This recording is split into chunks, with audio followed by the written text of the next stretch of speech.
The muffled sound of laughter spilled through the crack of the bedroom door, carried by the faint glow of moonlight.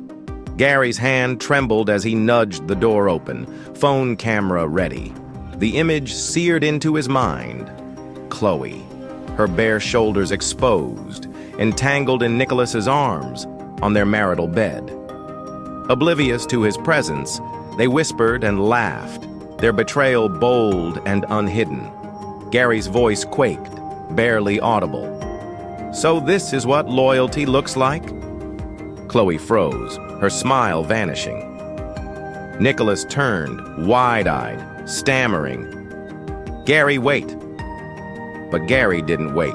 His next move would be calculated, merciless, and unforgettable. Chapter 1. Gary Hernandez had always prided himself on his meticulous planning. As a software consultant at a prestigious tech firm in New York, his days were usually a routine of code reviews, client pitches, and late-night debugging sessions. He was known for his sharp mind and unwavering composure traits that had served him well, both in the boardroom and in life. But on a muggy August afternoon, he found himself heading home far earlier than expected from a canceled business trip. The moment he stepped off the train, a nameless dread took hold. He tried calling his wife, Chloe, 3 times in a row, yet each call went to voicemail. Text messages, unanswered.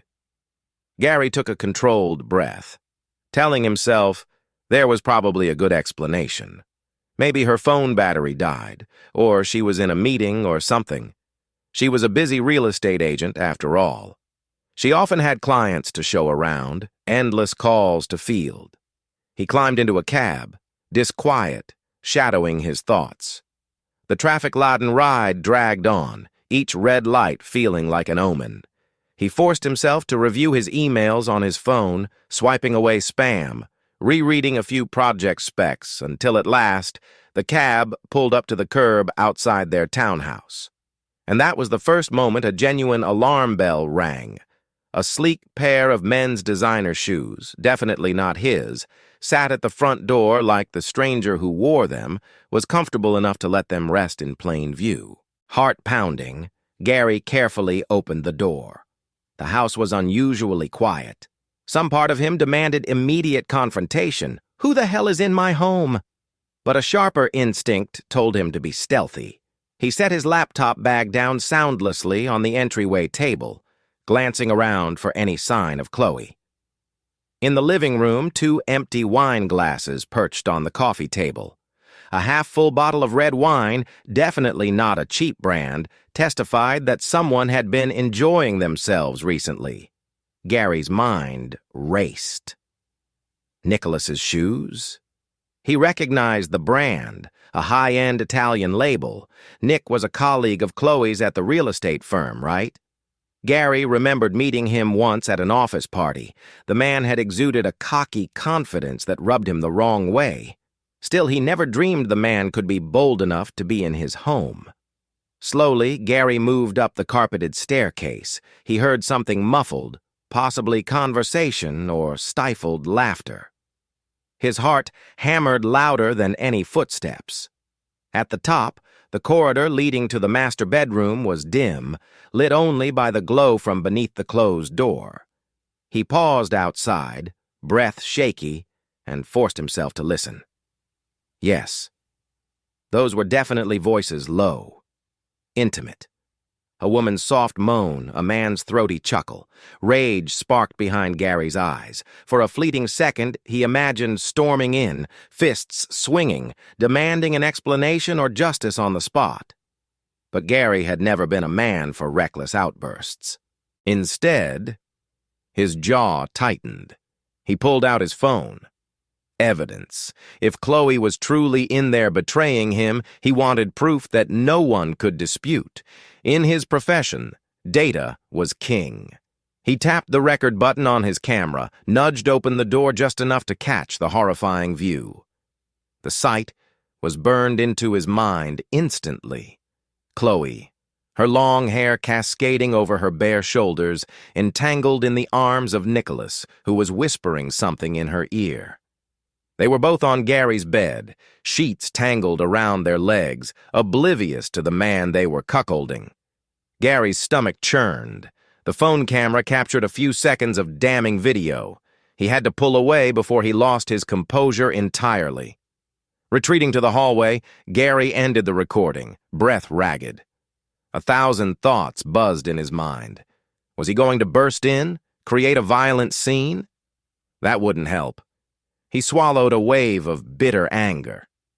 Confrontation now would only mean wild denials, tears, maybe a half-baked apology. No, he thought. This calls for something far more calculated. He refused to be the clueless, docile husband who yelled, forgave, and ended up humiliated. If she was ripping his life apart, he'd repay her tenfold. In that moment, Gary made a vow. He'd ruin them both.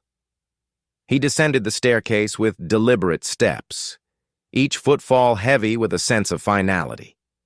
Outside, the late afternoon sun felt harsh, stinging his eyes. In the front yard, those foreign men's shoes mocked him, but he left them right where they were. Without looking back, Gary walked down the street, phone clutched in his hand like a loaded weapon.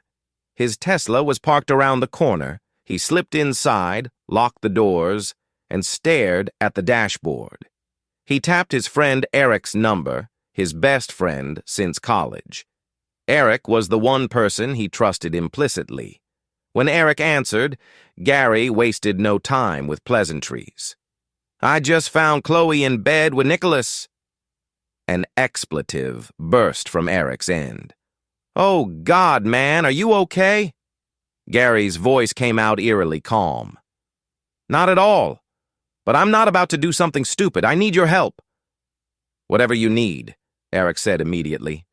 "Where are you now?" "Parked near my house," Gary replied, eyes still glued to the phone, replaying the mental image of Chloe's betrayal. "I'm thinking I need to vanish for a while, keep her guessing." Eric paused. "Yeah. Stay smart, not reckless. Don't do anything that'll bite you in the ass. Let's figure out a plan." Gary nodded to no one in particular. "I'm going to rent a place downtown short term. I'm not stepping foot in that house again." "Not yet." "All right," Eric said. "Call me when you're settled, and man, I'm sorry." Gary ended the call and gripped the steering wheel. He was sorry, too sorry that he hadn't seen this coming. But sorrow quickly turned into something sharper. "They will pay," he told himself. "I'll make sure of it." By early evening, he'd secured a small loft in a modern high-rise, thanks to the wonders of online rental platforms. It was easy to handle the deposit and contract digitally, especially with his healthy bank account. Chloe had always been oddly hands-off about their finances, trusting Gary to manage everything. He took a few personal items from the trunk luggage he'd had from his canceled trip and carried them up to the loft. The place was minimalist. White walls, exposed concrete, floor-to-ceiling windows with a view of the city skyline. It would serve as a discreet HQ for the vengeful operation forming in his mind. Gary stood by the window, watching the city lights flicker on. He pulled out his phone again, opened the video he had recorded. It was short, but undeniably damning. Chloe's face, Nicholas's voice. He clenched his jaw. "That's enough for now," he muttered. An hour later, Eric arrived, carrying a bag of take-out Thai food. They didn't bother with small talk. After setting the food on the sleek kitchen counter, Eric turned to Gary, concern etched into his features. "You look like you're about to go to war." "I am," Gary said simply. He grabbed a bottle of water from the fridge, cracked it open, and took a long gulp. Then he recounted every last detail, finding the shoes, hearing them upstairs, the video. Eric listened in stunned silence, occasionally letting out a low whistle. "Well," he said finally, "the silver lining is you got it on camera." "No way Chloe can spin this." Gary nodded. "Exactly. I'm going to build up so much evidence that neither she nor Nicholas can slip away unscathed. Eric's eyes narrowed. Just be careful. Cheating is one thing, but you're talking about a plan that could escalate. You sure you want to go nuclear? Gary slammed the water bottle onto the counter, frustration swirling in his chest. Eric, they were in my bed. This is beyond a one-time mistake. I need to... He paused, inhaling. I need to handle it my way. A beat passed. Then Eric nodded, resigned. All right, man. I've got your back.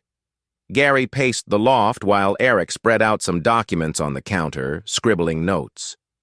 We might need to think about immediate steps, Eric said. Like, do you freeze joint accounts? Move money? Gary gave a grim smile. Already on it. I can revoke her access to certain investment portfolios she never bothered to check. Also, I'd prefer she has zero clue I'm onto her. Let her believe I'm in some emotional meltdown or something. Eric sighed.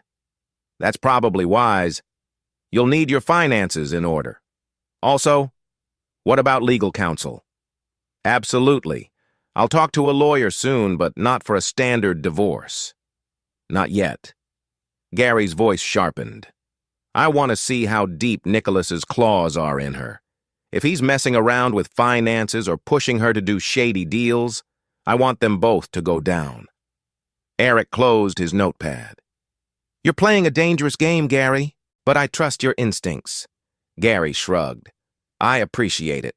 Right now, though, I just want to get through tonight without losing my mind. They quietly ate their Thai food, the tension in the loft thick. Outside, the city glowed in neon. Inside, Gary's fury simmered, forging a new resolve. Before midnight, Eric left, offering a final pat on Gary's shoulder. Rest if you can. I'm here if you need me. Alone in the loft, Gary set his phone on silent. He noticed a missed call from Chloe. He let out a bitter laugh. Now she wants to talk? He ignored it. Moments later, a text appeared. Where are you? I thought you'd be home tonight. I had a friend from work stop by to discuss a listing. Sorry I missed your calls. Gary stared at the text, a wave of disgust rolling through him. The blatant lie cut deep. But instead of confronting her, he typed back, Just got a last-minute project. Might be out of town a few days. Don't wait up. He tossed his phone onto the couch, lips set in a tight line. So it began. Gary stepped onto the small balcony of the loft, letting the night air wash over him. The city's pulse echoed in the distance, honking taxis, distant sirens. He took a steadying breath, focusing on the determination coursing through his veins. He thought of Chloe's bright smile from their wedding day, the promise they once shared. A pang of sadness flickered, but it only fueled his anger. How easily she'd thrown it all away. He gripped the balcony railing, gazing out at the silhouettes of skyscrapers. This won't go unpunished, he murmured to the empty air. Then he turned back inside, locked the sliding door, and readied himself for the long war ahead. Chapter 2. Gary woke early the next morning, the restless energy from the previous day still buzzing in his veins. He showered, dressed in a crisp button-down and dark jeans, then set up his laptop on the small breakfast bar in the loft. Work emails awaited, but so did a more pressing personal mission, locking down his finances. Within an hour, he had transferred the bulk of his liquid assets into accounts under his sole name, money Chloe had never touched or even known existed in detail. He changed passwords on every investment platform, disabling any shared credit lines. His phone chimed with a message from Lily, his younger sister, who lived on the West Coast, but was always a text away. Heard from Eric. What happened? Are you okay? Call me. Gary grimaced, not wanting to rehash the betrayal all over again. But Lily was family, and she had a sharp mind. She might help. He dialed her. Gary, Lily answered on the first ring, voice tight with concern. "I'm so sorry." He kept it brief, summarizing the discovery of Chloe and Nicholas. Lily hissed an expletive. "That woman has no idea what she's unleashed," she said fiercely. "You want me to fly out there?" "Not yet," Gary replied. "I'm establishing a plan. But I could use your perspective from a distance. You always see angles I miss." Lily sniffed. "Count me in, and if you need me physically, I'll hop on a plane." A wave of gratitude eased some of Gary's tension. "You'll be the first to know," he said. Still in the loft, Gary set aside his personal vendetta for a moment to log into his work email. He needed to maintain the appearance of normalcy. Projects were piling up, and to keep everything smooth, he'd have to respond as though nothing catastrophic had happened in his personal life. He typed out a flurry of polite updates, assigned tasks to junior developers, and hammered through code reviews, all while imagining how best to orchestrate Chloe's downfall. Around noon, he took a break, phone in hand. Another text from Chloe. "Baby, is everything okay? Haven't seen you since yesterday. Need to talk about something important." He stared at the message, debating. She sounded not panicked, but worried. Maybe Nicholas had left early that morning and she realized Gary never came home. Good. Let her worry. He typed back, "All good. Work emergency. Keep me posted if you need anything." Then he tossed his phone aside. Lily was as good as her word. She emailed Gary a short list titled, "Ways to Establish Cheater's Paper Trail." It contained bullet points about checking phone logs, credit cards, even GPS data from Chloe's car if possible. Gary's eyebrows rose at her thoroughness. This was exactly the direction he needed. Chloe had always been indifferent to technology details, letting Gary handle their digital life. She used the same password for half her accounts. The woman made it too easy. He decided to set up remote access to Chloe's phone. It wasn't entirely legal, but given the circumstances, he rationalized it as a necessary step. Within an hour, he had installed a subtle spyware that mirrored her calls and texts to a hidden folder in his cloud server. He tested it. The log updated instantly when Chloe texted her friend from the real estate office. Perfect. Mid-afternoon. Eric swung by the loft with coffee. "You've been busy," he remarked, noticing Gary's 3 monitors and lines of code. "Thanks for the caffeine," Gary muttered, sipping gratefully. "I'm setting up something to track Chloe's communications. So far, normal office chatter, but I expect more eventually." Eric nodded. "What's your next move?"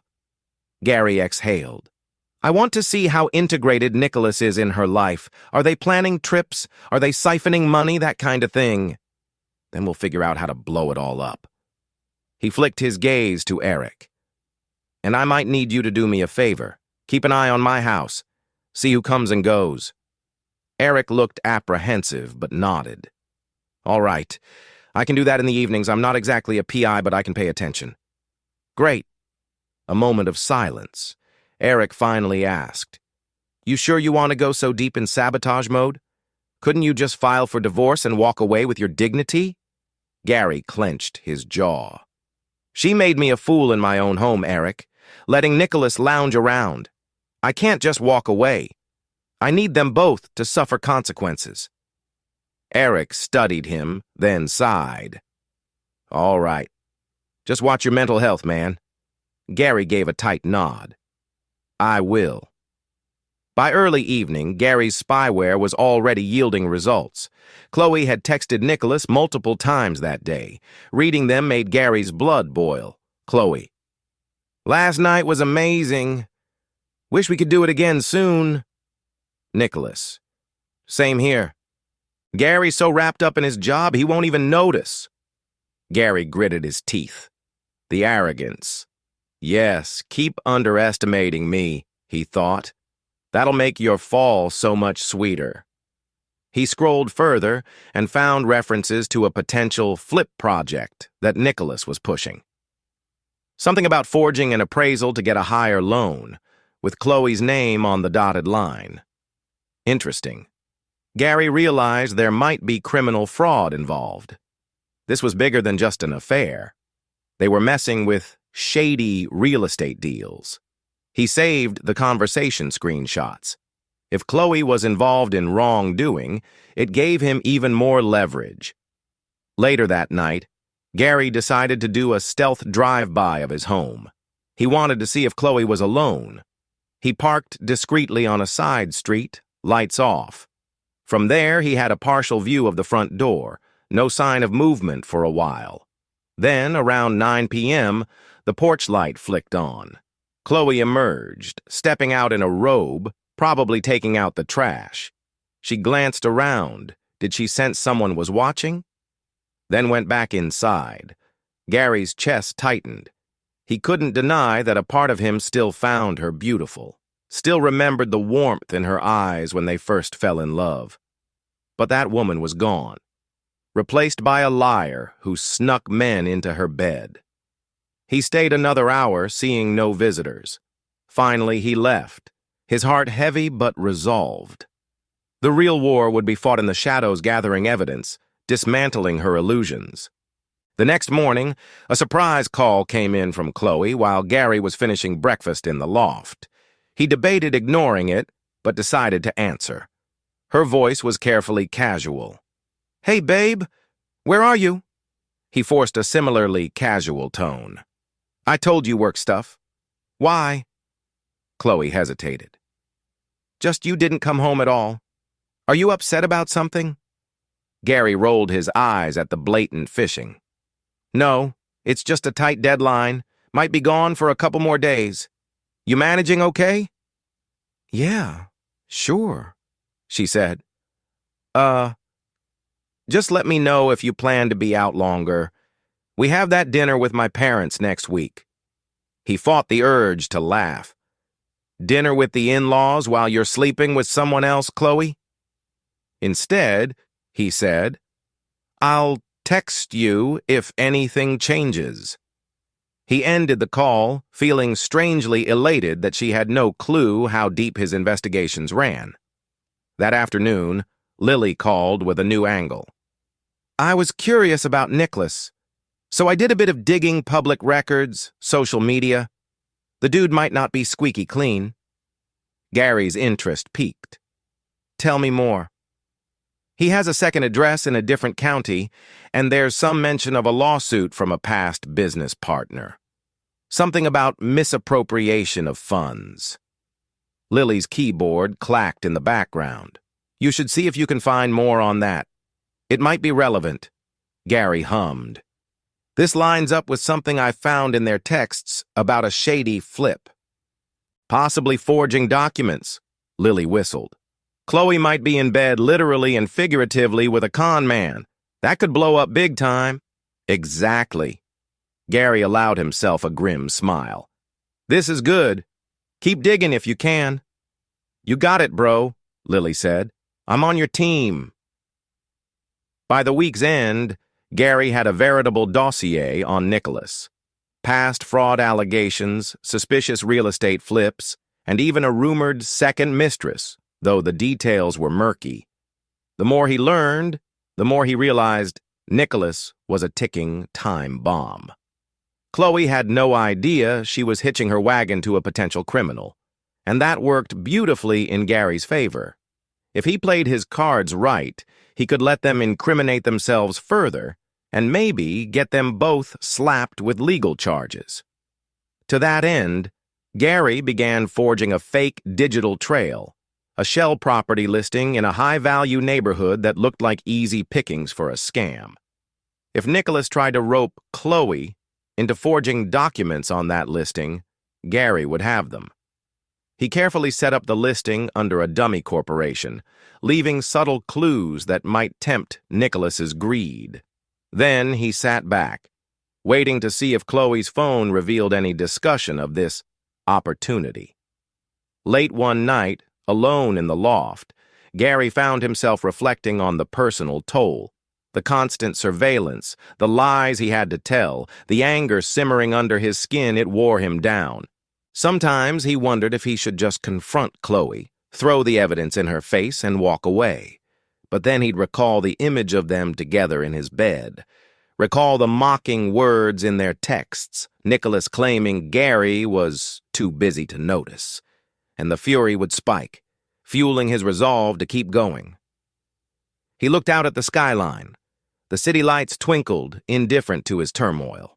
In that moment, he whispered to himself, "I'll see this through, no matter what it costs." Chapter 3. A few days later, Chloe reached out again, urging Gary to join her for dinner with her parents. Pretending normalcy, Gary agreed. It would be the perfect chance to keep her at ease. He arrived at the house just before they were due to leave. He stepped inside for the first time since discovering the affair. The place felt alien, each piece of furniture marred by betrayal. Chloe greeted him with an uncertain smile. She wore a stylish blue dress, her hair done in soft waves. For a split second, he remembered how radiant she'd looked on their wedding day, how he'd believed they'd be together forever. "How's work?" she asked, leaning in for a peck on the cheek. Gary suppressed a flinch.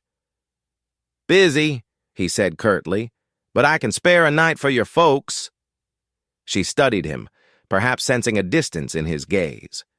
"You sure everything's okay?" He forced a small grin.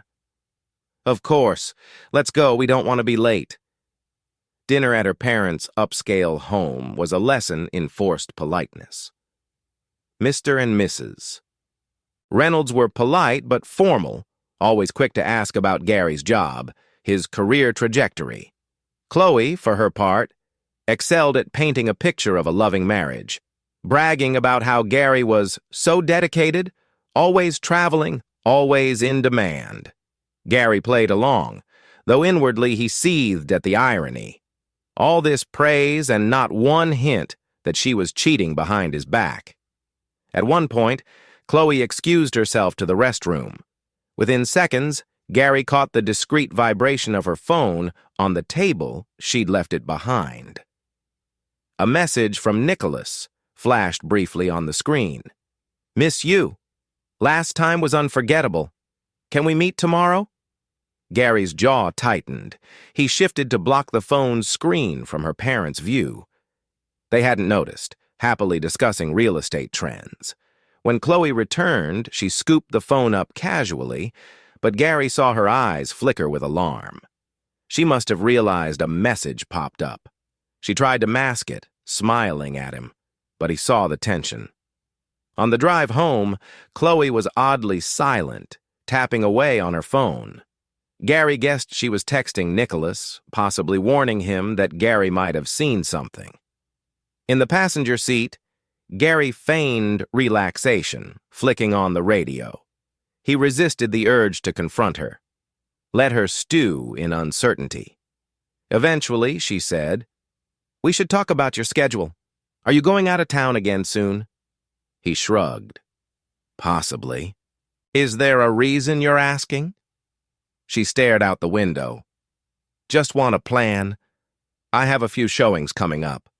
Gary almost laughed. "Right. Showings." Nothing more was said until they pulled into the driveway. Inside the house, Chloe mustered a smile. "You staying tonight?" Gary glanced around, noticing the faint smell of a cologne that wasn't his. Nicholas's scent, perhaps. Disgusting. "I've got some urgent tasks that might pull me away," he lied. "Why, you want me here?" She hesitated. "Of course I do. We haven't spent much time together." He forced a gentle expression. "I appreciate you wanting me around." His phone buzzed. He used it as an excuse. "Work call, give me a sec," he said, stepping into another room. It was Eric. Gary whispered into the phone. "I'm at the house. Everything's normal so far." Eric sighed. "Man, be careful. Don't let her rope you in. You might slip." Gary clenched his free hand. I won't slip. I'll let you know if anything changes. He ended the call, returning to find Chloe tidying the living room, her brow furrowed. Everything okay? She asked. Gary nodded. All good. For a moment, they locked eyes. He wondered if she felt any guilt. If so, her face showed no sign. Gary decided to stay the night. He slept on the far edge of the bed, feigning exhaustion. Chloe lay next to him, scrolling her phone. He suspected she was messaging Nicholas, but he pretended not to care. In the morning, he slipped out early, heading straight to the loft. The entire drive, a sick tension coiled in his gut. Sleeping in the same bed where she'd cheated on him felt like a betrayal of his own dignity, but he reminded himself, this is just another step in the big plan. Back at the loft, he saw new text logs from Chloe and Nicholas. She'd assured Nicholas that Gary didn't see anything and that she'd keep him in the dark. Nicholas wrote back, bragging about a new property lead, unwittingly the decoy listing Gary created. That made Gary's pulse kick. The trap was working. Later that day, Gary visited Hannah, his old college friend who worked in city zoning. They met at a bustling cafe near her office. Hannah was a petite woman with bright eyes and a quick laugh. But she turned serious when Gary told her about Chloe's potential involvement in shady deals. If you suspect forged appraisals or misrepresented zoning, that's big trouble, Hannah said, sipping her latte. Gary nodded. I need you to keep an ear to the ground. If Nicholas tries to push this property through illegally, let me know. Hannah frowned. Are you sure you're prepared for the blowback? If they get caught, it'll be quite the public scandal. Gary set his jaw. That's precisely what I want. She studied him for a moment, then nodded. All right, I'll see what I can find. Over the next few days, Gary noticed an uptick in Chloe's frantic texts with Nicholas. They discussed a big, upcoming deal, speculating they could earn a huge profit if they manipulated the official records. Chloe seemed excited, talking about the freedom that money would bring her. Gary was deeply unsettled by her willingness to commit fraud. This wasn't just a spouse stepping out for a fling, this was a morally bankrupt person ready to break the law with her lover. He saved every text, every email, compiling a digital war chest that would bury them both. Meanwhile, Lily continued to assist from the West Coast, scouring social media for any hints that Nicholas was two-timing Chloe with someone named Jasmine.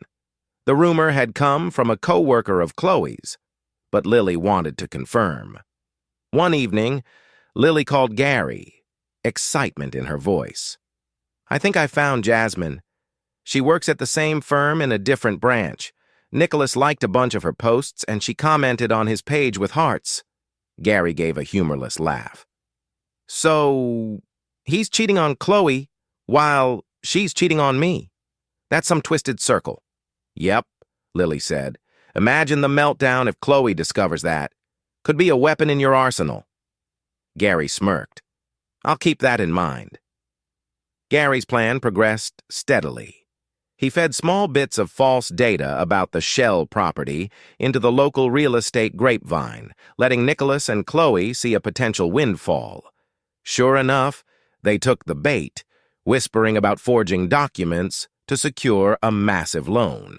Hannah discreetly confirmed that Nicholas had tried to inquire about property lines and rezoning, presumably to inflate the property's value.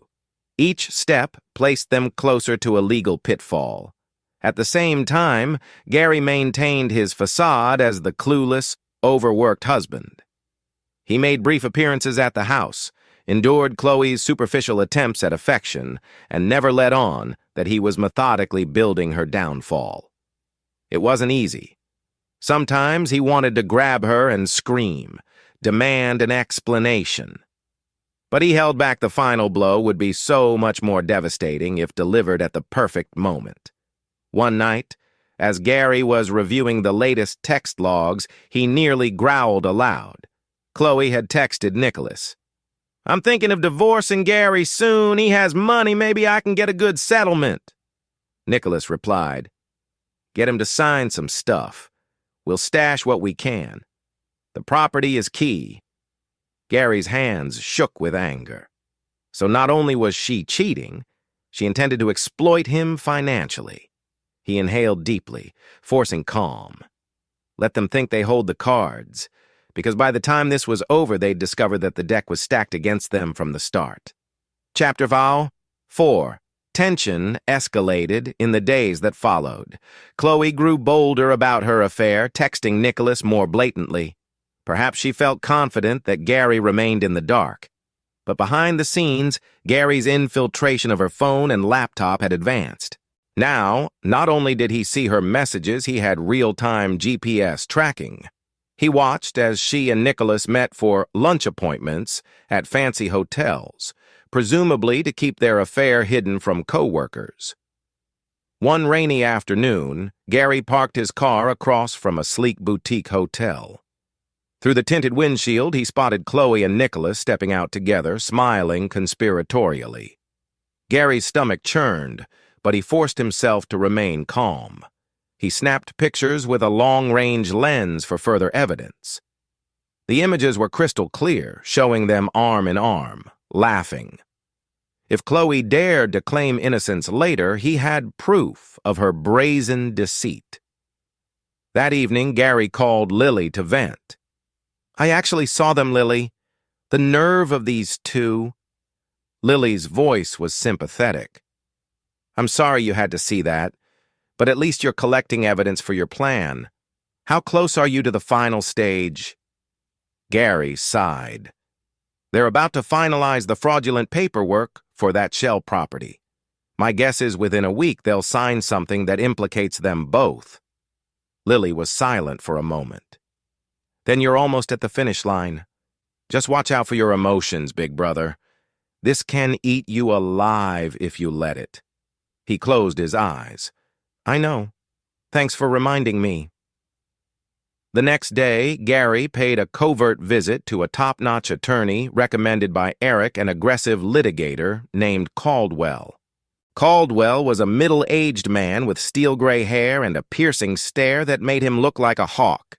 In a quiet conference room, Gary laid out everything: the affair, the potential real estate fraud, the forging of documents, the plan for a decoy property. He even showed Caldwell the video from that first day. Caldwell leaned back in his chair, tapping a pen against the table. "Well, Mr. Hernandez, this is quite a scenario. I see multiple legal angles infidelity can factor into divorce settlements, and the fraud aspect could lead to serious criminal charges." Gary nodded. "I want to bury them," he said bluntly. "Not just a quiet settlement. They need to face real consequences." Caldwell arched an eyebrow. "You don't strike me as a man who does things halfway." Gary's jaw tightened. "I'm not." The lawyer spread his hands. "All right, then. My advice: get them to complete the paperwork that incriminates them. Once we have that, I can coordinate with law enforcement to time a perfect sting. We can also ensure the divorce filing references her criminal activity, leaving her with minimal grounds for a financial claim." Gary exhaled, relief washing over him. "That's exactly what I want." That same night, Chloe texted him about a conference out of town, supposedly to meet high-end clients. Gary, reviewing the text, felt a stab of dark amusement. Sure, a conference with Nicholas, no doubt. He decided to respond. "I'll be traveling too. Let's sync up when we're both back." Inside, he was bracing for the possibility that they might try to finalize the real estate scam while away. If so, it was perfect timing. Hannah was on standby, ready to tip him off if any suspicious paperwork was filed. Days blurred as Gary juggled his real job with the complexities of his revenge plot. He managed to maintain an air of calm during client meetings, all the while receiving updates on Chloe's itinerary. She and Nicholas had driven to a resort a few hours north, presumably to celebrate or plan their next fraudulent step. He pictured them sipping champagne, laughing at the oblivious husband. The thought fueled his determination. One late night, hunched over his laptop, Gary saw new messages come in. Chloe. Let's finalize the contract on that property. I can forge Gary's name if needed, or we can do it under a new LLC. We'll decide tomorrow. Nicholas. This is it, babe. After this deal, we'll have the funds to do whatever we want. Gary will never see it coming. Gary's lips curved into a grim smile. No, you won't see it coming. At dawn, Gary phoned Caldwell. They're about to sign. We need to be ready. Caldwell sounded pleased. All right, I'll alert a trusted contact in law enforcement. We'll want them to physically sign the documents, preferably in front of witnesses or a notary. Gary nodded. I can arrange that. Nicholas and Chloe will want to make it look legitimate. His mind raced with the details. They'd need a time and place. If he could ensure the presence of a notary, one secretly on Caldwell's side, they'd capture the forgery in real time. In the meantime, Lily delivered a surprising piece of intel. I've confirmed Nicholas is also hooking up with that other co-worker, Jasmine. They have some pictures together at a lounge downtown. Gary's eyebrows shot up. Really? Chloe doesn't know. Doubt it, Lily said. From the tone of their texts, Jasmine thinks Nicholas is exclusive with her. Gary was silent, absorbing the idea of using this revelation. If Chloe found out Nicholas was cheating on her, it might sow chaos between them, possibly derail their plan. But maybe that chaos could be beneficial. Or maybe it would cause them to panic too soon. For now, he decided to keep that card in his pocket. After a few days at the resort, Chloe returned home. Gary watched her from the shadows again, sitting in his car. She arrived in a taxi, carrying a fancy overnight bag. Nicholas was nowhere in sight, likely they parted ways earlier. Gary followed her inside, waiting a couple of hours before stepping into the house. She jumped at the sound of the front door, then forced a smile. Hey, you're back too? He nodded, setting down a small suitcase he'd brought from the loft. Just got back. Long trip. Chloe's gaze flicked to her phone. That's nice. How'd it go? He shrugged. Productive, you? She hesitated. Oh, the conference was interesting. New marketing strategies. Gary held her gaze. Glad to hear it. The air crackled with unspoken tension. After a brief silence, Gary said, I'm starved. Gonna order some food. Want anything? She shook her head. No, I'm good. He turned away, smiling inwardly at how her posture screamed guilt. Enjoy it while you can, Chloe, he thought. Your empire of lies is about to collapse. A day later, Hannah texted, Nicholas is requesting an expedited appraisal on that property. Something's up. Gary relayed this to Caldwell, who responded with a plan. They'd arrange an official signing appointment with a notary Caldwell trusted. The stage was set for the final trap. All that remained was to lure Nicholas and Chloe into physically appearing with the forged documents in hand. For that, Gary used the hidden phone access to plant the idea. He typed out a fake email from a loan officer, describing a special appointment window. He made sure the email was forwarded to Chloe's account, which she shared with Nicholas. Within hours, Chloe texted Nicholas, We have a narrow time slot to sign. Let's finalize everything, then we can celebrate. Nicholas replied, I'll bring the docs. Let's do this. Gary's heart thumped. Yes, let's do this. On the morning of the scheduled signing, Gary wore a crisp suit, looking every bit the calm professional. He arrived at the small private office Caldwell had arranged. A notary sat inside, looking casual but well prepared. A discreet camera had been set up, ready to record everything. Chloe and Nicholas were running late, apparently. Gary paced the corridor, adrenaline coursing through him. This was it, the moment he'd orchestrated for weeks. Finally, footsteps echoed. Nicholas entered first, a slim briefcase in hand, confidence radiating from his smirk.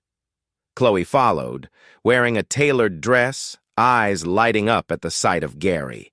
She froze momentarily, obviously not expecting to see her husband here. Nicholas's grin faltered. "Gary? What are you doing here?" Gary gave them a cool smile. "I could ask you the same." Chloe tried to recover, her voice shaky. I have a real estate deal." The notary piped up. "We're ready to finalize the documents. Shall we proceed?" Nicholas swallowed, then mustered bravado. "Sure. We're here to sign."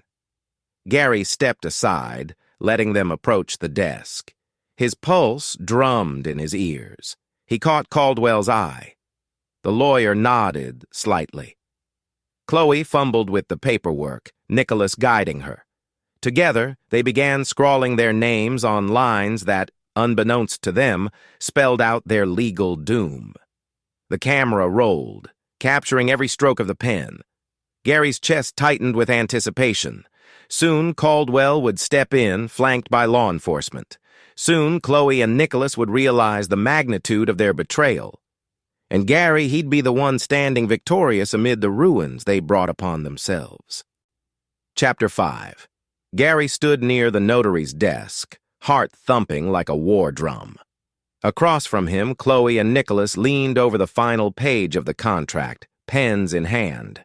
The quiet of the small conference room stretched taut, like the calm before a storm. Chloe's voice quivered slightly as she read the legalese on the document. She had no clue that every word had been orchestrated by Gary and his lawyer, Caldwell, to trap her in a tight corner of fraud and forgery. Nicholas, cocky as ever, let out a small chuckle. "This is the last signature, right? Then we're done?" He glanced at the notary, a hired professional who was secretly in league with Caldwell. "I've got places to be." The notary, a middle-aged woman with a calm smile, simply nodded. "Yes, sir. Just sign here and here. Then date." Gary folded his arms, feigning polite detachment. But inside, he burned with anticipation. "Just a few more pen strokes, then your fate is sealed." Chloe scribbled her name on the line, her brows furrowed in concentration. Nicholas followed suit. The notary witnessed the signatures, stamped them with an official seal, then handed back the pen. "All set," she said, sliding the papers into a neat folder. "Congratulations on this big venture." Congratulations indeed, Gary mused darkly, his pulse thrumming. Once these documents were uploaded to the county system, and once Caldwell forwarded them to law enforcement, Chloe and Nicholas would stand on a precipice. They'd orchestrated blatant fraud, with a trail of evidence leading directly back to them. A moment of awkward silence ensued. Chloe stole a glance at Gary, a question in her eyes. He offered a neutral smile, giving her no clue he was anything but supportive. Nicholas exhaled, stepping back from the desk and stretching like he'd just won a marathon. "So," Nicholas said, slipping his copy of the paperwork into his briefcase, "I guess we'll celebrate tonight?" Chloe forced a grin. "Sure. Maybe dinner?" Gary spoke before she could finish. "Actually, I have reservations at the new restaurant in Midtown. Why don't we all go together to toast this deal?" "My treat." Chloe's eyes widened. "Gary, that's gracious of you, but—" "Sounds good to me," Nicholas interrupted with a smarmy grin. "Free dinner, right?" Gary's mouth tightened briefly. "You smug bastard. You have no clue." But outwardly he remained composed. "Excellent. Let's plan on 8 o'clock?" Chloe hesitated, then nodded slowly. "Okay, yeah, let's do that." The notary excused herself politely, leaving the three of them standing in the small conference room. Outside in the hallway, Caldwell lingered discreetly, ready to move if Gary gave the signal. But not yet. There was a bigger show to stage. Nicholas snapped his briefcase shut. "I'll see you two later then." He leaned over and, in a moment of brazen disrespect, pecked Chloe on the cheek right in front of Gary. Gary's stomach churned. He forced a mild smile, letting Nicholas walk out without incident. Chloe cleared her throat, unable to meet Gary's eyes. "Well, that was a bit awkward," she managed. Gary just shrugged. "Not if we're all partners in this deal, right? Let's make it a memorable evening." She swallowed, nodding. "Right." When Chloe stepped out into the hallway to say goodbye to Nicholas, Caldwell slipped back into the conference room. He wore a satisfied expression, carrying a small manila folder. "All recorded," Caldwell whispered. "Notary's camera got everything. Their signatures, the fraudulent terms, your presence as a witness, it's bulletproof." Gary exhaled, adrenaline surging. "What's the next step?" Caldwell tapped the folder. "I'll file these documents properly with the county office. That ensures the property transactions appear official. Then we share all this with Law Enforcement Fraud Division, possibly the FBI if there's enough interstate evidence." He gave a thin smile. "When the hammer falls, it'll be catastrophic for them."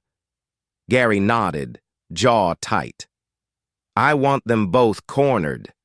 No wiggle room." "Oh, they'll be cornered," Caldwell said. "The forgery alone is enough for criminal charges. Add in the false appraisals and the plan to launder funds, they're looking at serious time. But let's confirm all the final details. Don't want them squirming free on a technicality." Gary glanced at the door. "Agreed. I'll keep up appearances for a bit. Tonight we're all having dinner, my idea. Let them gloat while they still can." Caldwell chuckled. "You're a cold man, Gary." "I respect that." Gary's lips curved into a humorless smile. "I wasn't always. They made me this way." Late that afternoon, Gary returned to his downtown loft, an uneasy swirl in his gut. The final piece was in motion, yet a certain heaviness sat in his chest. He paused at the window, staring at the cityscape. He remembered the day he married Chloe, how full of hope he'd been. She'd glowed in her wedding dress, vowing eternal loyalty. Look how far she's fallen. His phone buzzed a text from Lily, who was eager for updates. He typed back, "It's done." They signed. Now we wait for the takedown. She responded with a string of triumphant emojis plus a warning. "Don't let your guard down. They might suspect something if you act too confident." He took that to heart. He needed to remain calm, not reveal his hand. Let Chloe and Nicholas go about their fantasy for a few more hours, believing they'd pulled off a masterful swindle. His thoughts drifted to Eric as well. Eric had been his steadfast ally. He considered calling him to share the news, but decided to do it after dinner.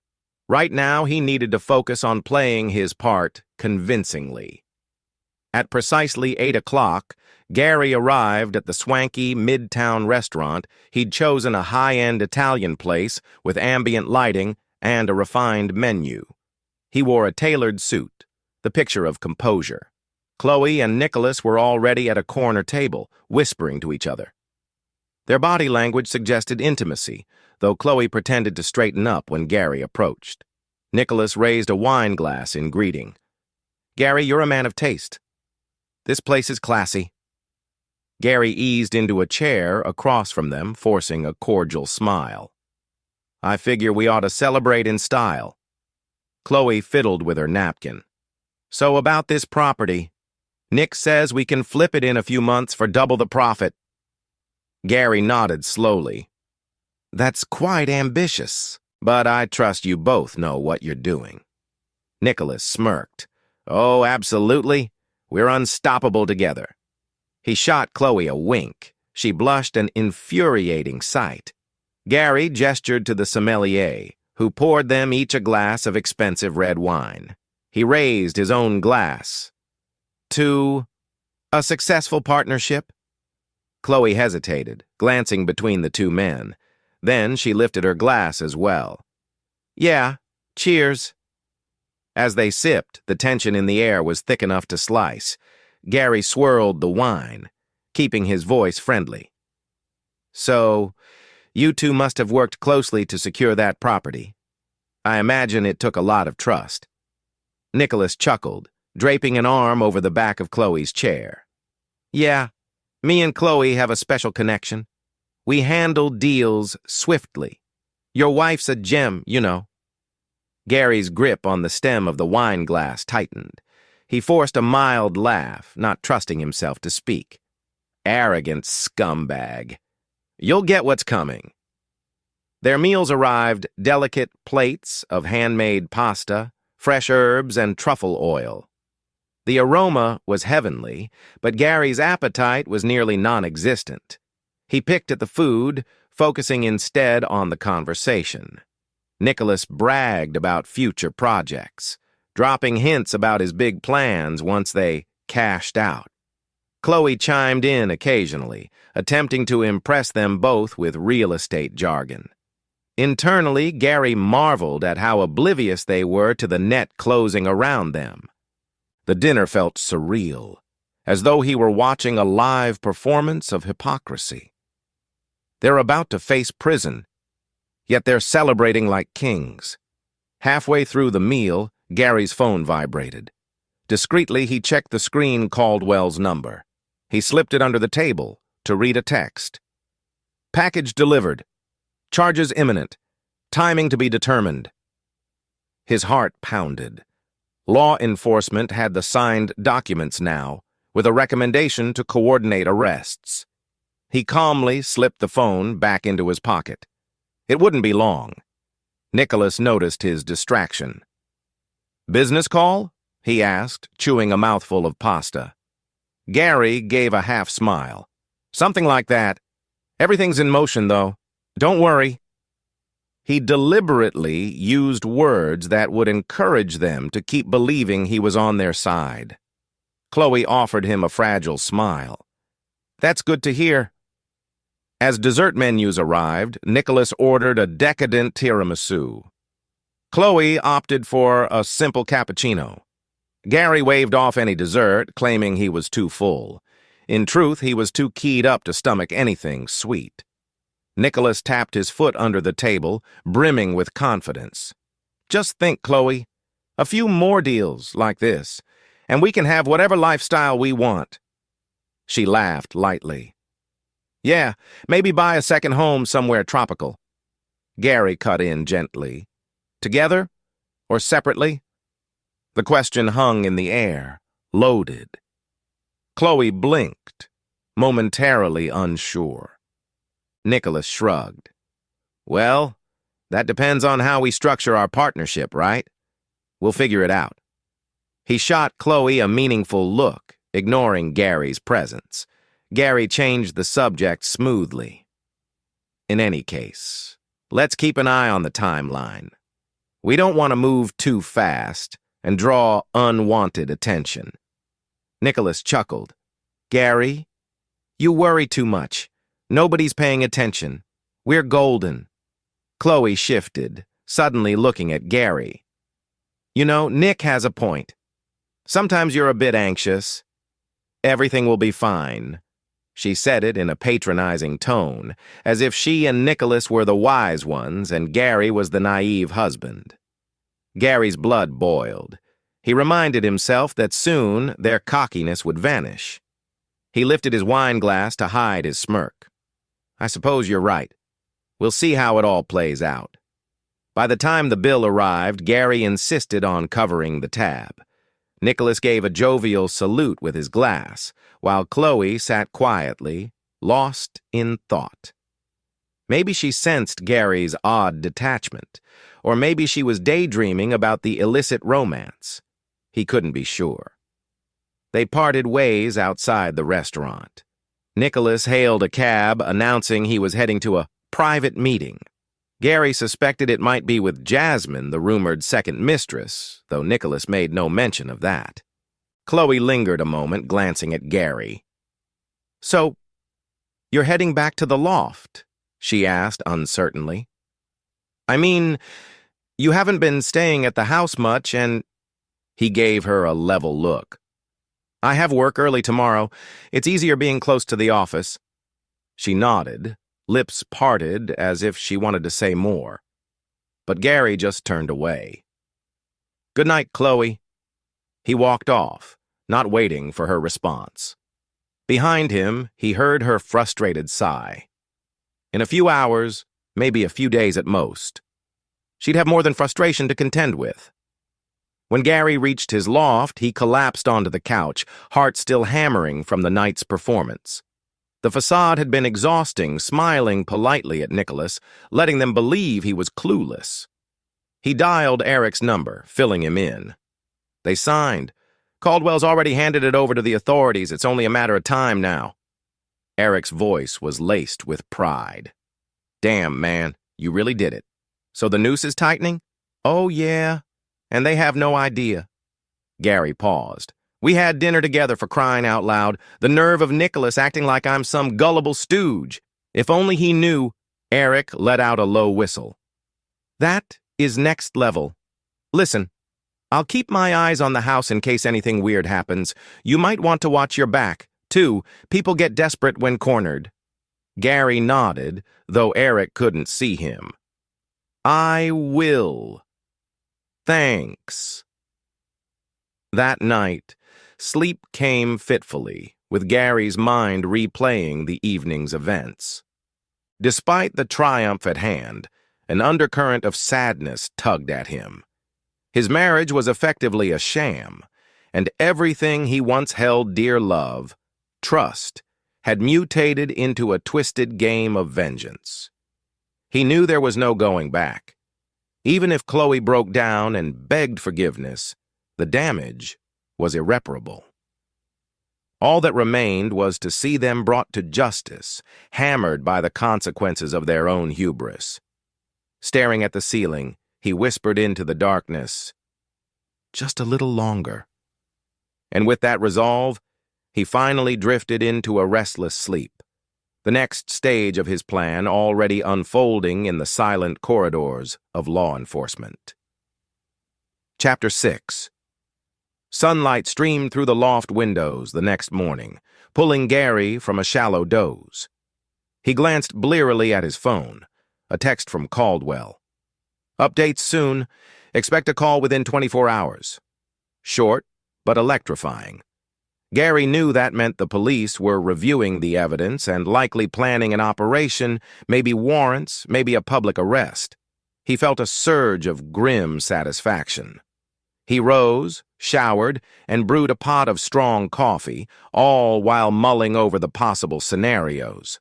In his mind, he pictured Chloe's shock when she discovered she'd been set up, her pleas for mercy, her realization that Gary had outsmarted them every step of the way.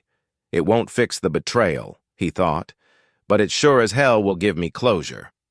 He sat at his kitchen island, sipping coffee and reviewing the mirrored logs from Chloe's phone. The messages were routine. A few from real estate clients, one from Nicholas late at night. "I'm heading to the property in a few days. Let's meet to finalize the staging." Nothing new about the illegal nature of their deal. Likely they believed it was all settled. The aroma of coffee mingled with the electric undercurrent of revenge. Gary closed the chat logs, mind brimming with anticipation for Caldwell's call. At midday, Lily buzzed him for a quick check-in. "Any breakthroughs?" she asked, voice brisk. "Caldwell says they're finalizing something," Gary replied. "Probably building a case with the DA's office, or whoever handles real estate fraud. It's bigger than I expected, federal laws, bank regulations, you name it." Lily let out a low laugh. Chloe jumped into deeper water than she realized. "And Nicholas, he's like an anchor around her neck." Gary drummed his fingers on the counter. "I'd be lying if I said I wasn't nervous, though. I want this to happen smoothly. No room for them to slip away." "They won't," Lily said firmly. "You've done everything right. Now it's in the system's hands." "Yeah." He exhaled. "Thanks for the reassurance, sis." She paused. "One more thing. You remember that other mistress rumor about Nicholas? Jasmine. I found more evidence they were spotted at a lounge last night. He's definitely two-timing Chloe. Gary frowned. Interesting. That might blow up in his face soon. If Chloe finds out, well, it'd add another layer of chaos. But maybe that chaos could help us. Lily snickered. Or it might spook them. Be careful. That evening, Gary decided to keep a low profile. He stayed in the loft, ignoring a few calls from Chloe. He let them go to voicemail, expecting she'd leave something trivial like, "Where have you been?" Or, "We need groceries." Instead, she left a halting message. "Gary, call me back when you can. Nicholas is acting strange. I want to talk to you." He listened, lips twisting into a sardonic half-smile. The nerve she cheats on him, colludes in fraud, and now wants him to be her confidant? He didn't bother returning the call. Let her stew. His phone buzzed again, this time a text from Eric.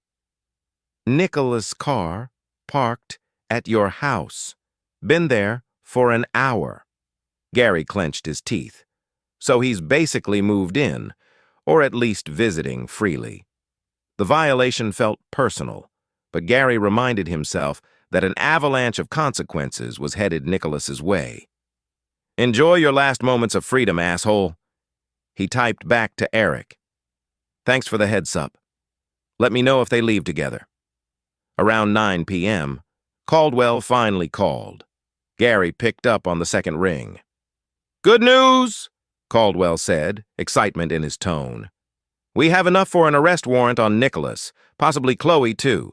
The DA's office is eager, but we want to coordinate so it catches them red-handed, or at least at a location that's indisputable." Gary's heart pounded. "What do you recommend?" "We could have them arrested at the property site, or even at your house, if you prefer. The police sometimes like a public setting for maximum deterrent effect. But it depends on your preference. It might get messy if they resist." Gary imagined a squad of cops pulling up to his house, Nicholas and Chloe in handcuffs. The neighbors would see, the story would spread. The tabloids might pick it up once they realized the scandal. Public humiliation. The thought was tempting, but also complicated. "Let's go with the property. They'll be there soon for staging or something, right?" Gary asked. "Yes. If you can confirm the day and time from the phone logs, we'll set it up. Police officers will wait nearby." Gary nodded, adrenaline surging. "I'll check and let you know." "Perfect. Once they're in custody, we can proceed with your divorce filing citing criminal conduct. We'll essentially nuke any chance she has of claiming significant assets."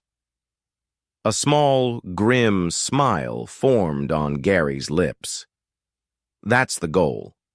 After the call, Gary combed through Chloe's messages and found a new thread. "Let's meet at the property on Wednesday at 2 p.m. Bring the staging materials, plus any final paperwork." That was from Nicholas to Chloe. She replied, "Got it. See you then, can't wait." So the day was set. Wednesday, 2 p.m. Gary felt a swirl of emotions. Excitement that the plan was culminating, and a strange tinge of sorrow that his marriage was about to collapse in the most public, irreversible way. He texted Caldwell the details. Caldwell confirmed the police would coordinate. Next, Gary fired off a quick note to Lily. "Arrest likely Wednesday? It's happening." She responded with an enthusiastic "OMG" and a flurry of supportive words. Gary leaned back, exhaling shakily. This was really it.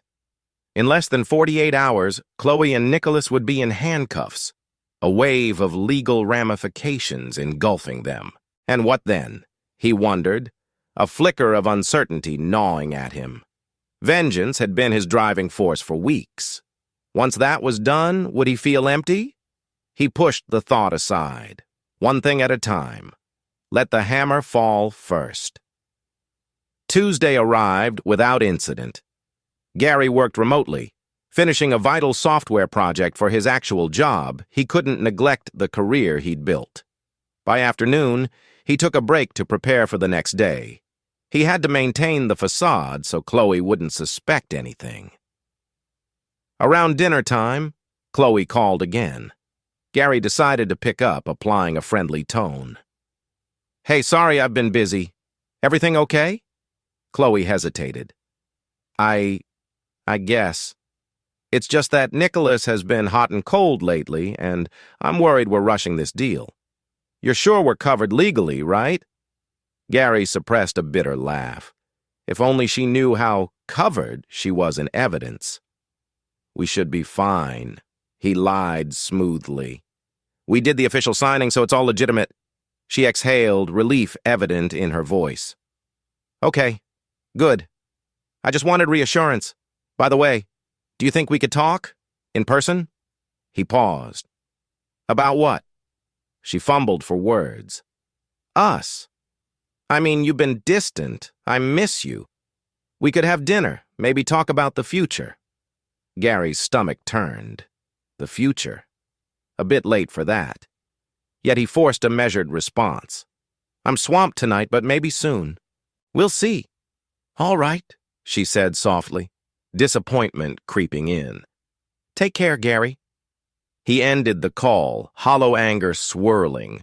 The audacity to say she misses me after everything she's done. Unbelievable. On Wednesday morning, Gary woke with adrenaline pulsing. It was D-Day. He checked his phone. Caldwell had texted him the final instructions. The police would set up near the property. Once Chloe and Nicholas entered, an undercover officer posing as a neighbor would confirm their presence. Then, uniformed officers would converge. He felt a surge of savage satisfaction imagining Nicholas's face when law enforcement arrived, and Chloe's shock, realizing the magnitude of their crimes. It'll be a spectacle, he thought grimly. He showered, dressed in a sharp suit. He wanted to look composed if he ended up on site. At around noon, he hopped into his car, driving toward the decoy property. He planned to keep a safe distance, watch events unfold from the sidelines. Caldwell also indicated he might be nearby, coordinating with the detectives. Gary parked a few blocks away around 1:30 p.m., nerves tight as wire. He texted Eric, "Today's the day. Wish me luck." Eric replied with a fist bump emoji, and "Stay calm." At 1:45, Gary spotted Nicholas's black sedan cruising down the street toward the property's driveway. Chloe rode in the passenger seat, her posture confident.